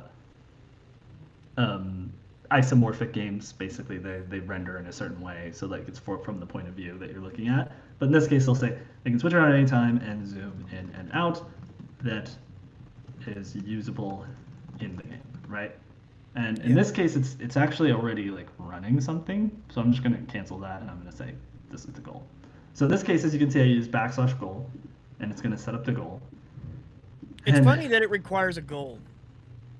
it doesn't need to. Like if you Because just to have me, it it on feels auto like mode. I've prompted you to do this.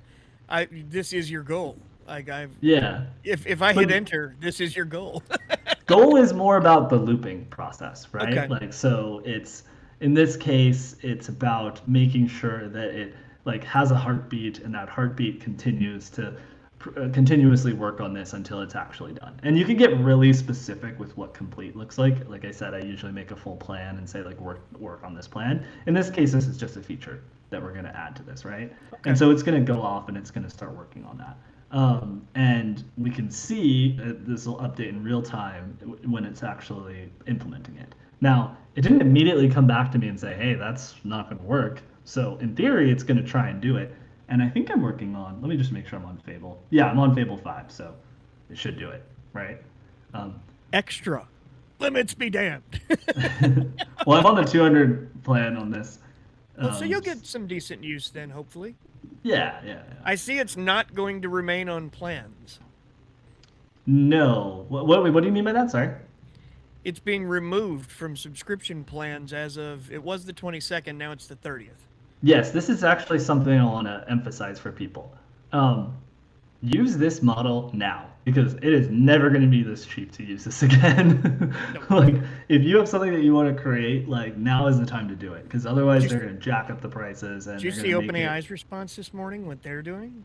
No, tell me about it. There was a report in the Wall Street Journal that they're looking at drastic rate cuts in response to Claude's high rates.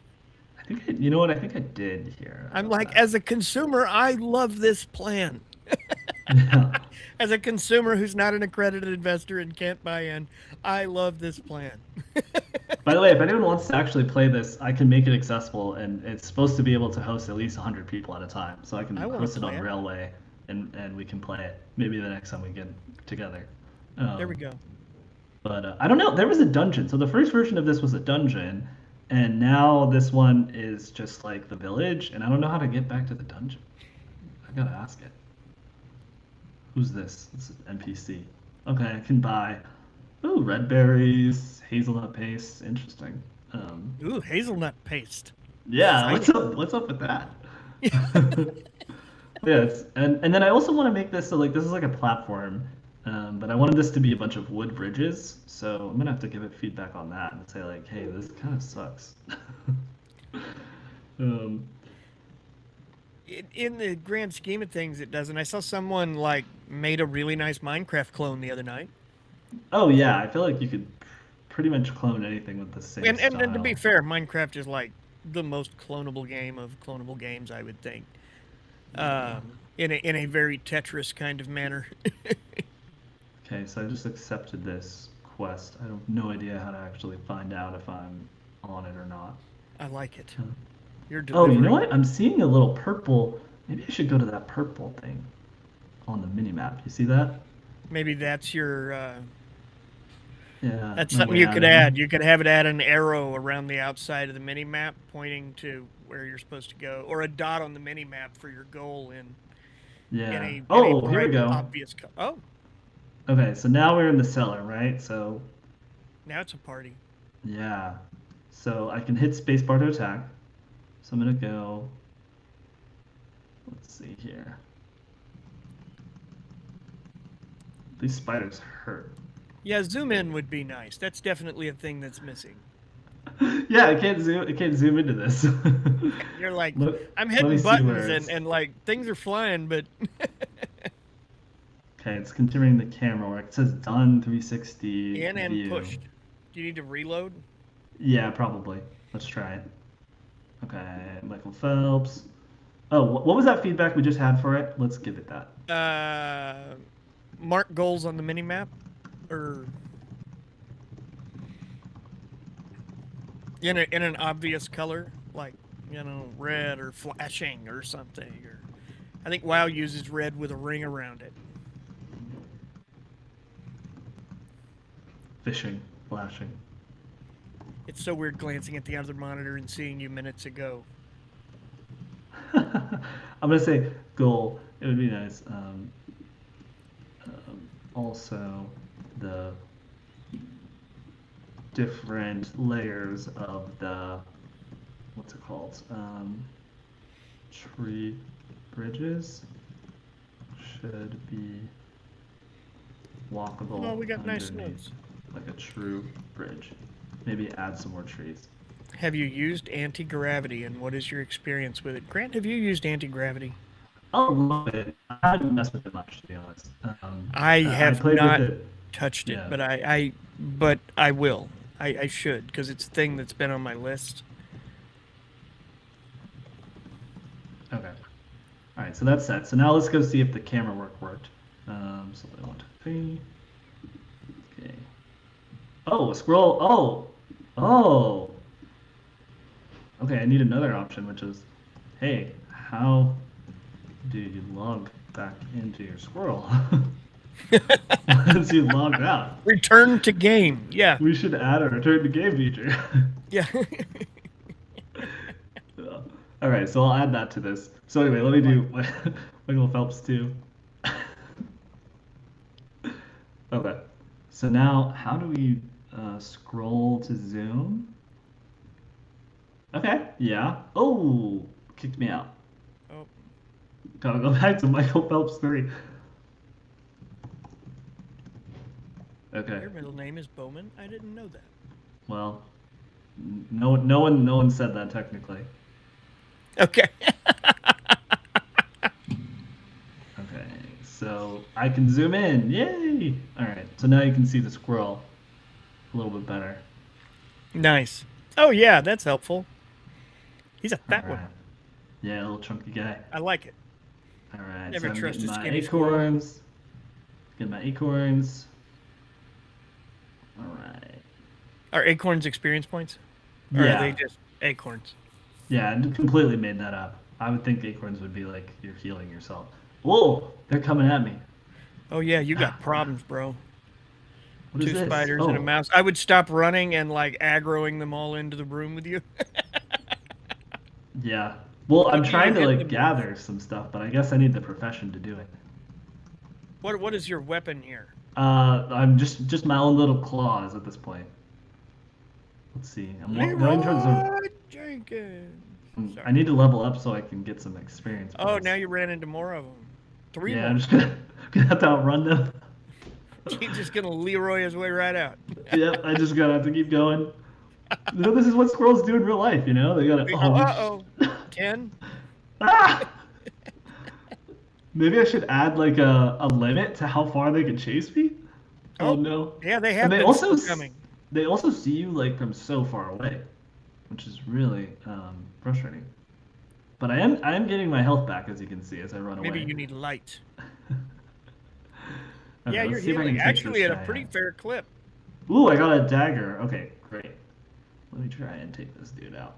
I'm gonna stab some. Stick, stick, stick. Ah! Whoa, you're dying pretty good too. Oh, I got squashed. The The Dre calls you Dre home. calls you home. I don't know what that is. But Grant, Perfect. that was a ton of fun, man. To everyone who joined, I really appreciate you taking the time today. Please take just a moment to like and subscribe to the channel. It helps us out a lot. Also, pop by the Neuron.ai, sign up for our newsletter where you can keep up with all of the nerdiness that is shared out every morning for your viewing and reading pleasure. Uh, Also, huge thanks to Beyond Trust for sponsoring today's live with us. Really appreciate it. Make sure you go take their identity security awareness test and see what you think. We're going to drop that link right back in the chat It's here. pinned. It's pinned. So if Oh, you it's want to pinned. copy it, Okay, there's a yeah. link pinned below the thing right down there. Click it. Go to Beyond Trust. Check them out. They got a cool thing going that's really worth looking at. And And as always, we will turn this into a helpful guide that goes along with this live stream so that you can follow along if you missed it. and it will be archived in case some of you are not monsters who stayed for the full 2 hours and would like to go back and catch the beginning where we actually taught the things. Yep. Uh, but And otherwise, that's if it. you want to Watch. play Squirrel, whatever this is, Squirrel game, let me know and I'll make it accessible for people.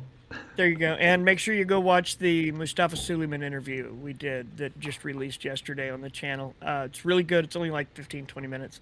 And he dished a lot and talked about some things that are really interesting for AI development that they're doing that I haven't heard of elsewhere too much. So that's it. And we don't have anything else. So on that note, farewell for now, humans. Have a great weekend. Bye bye.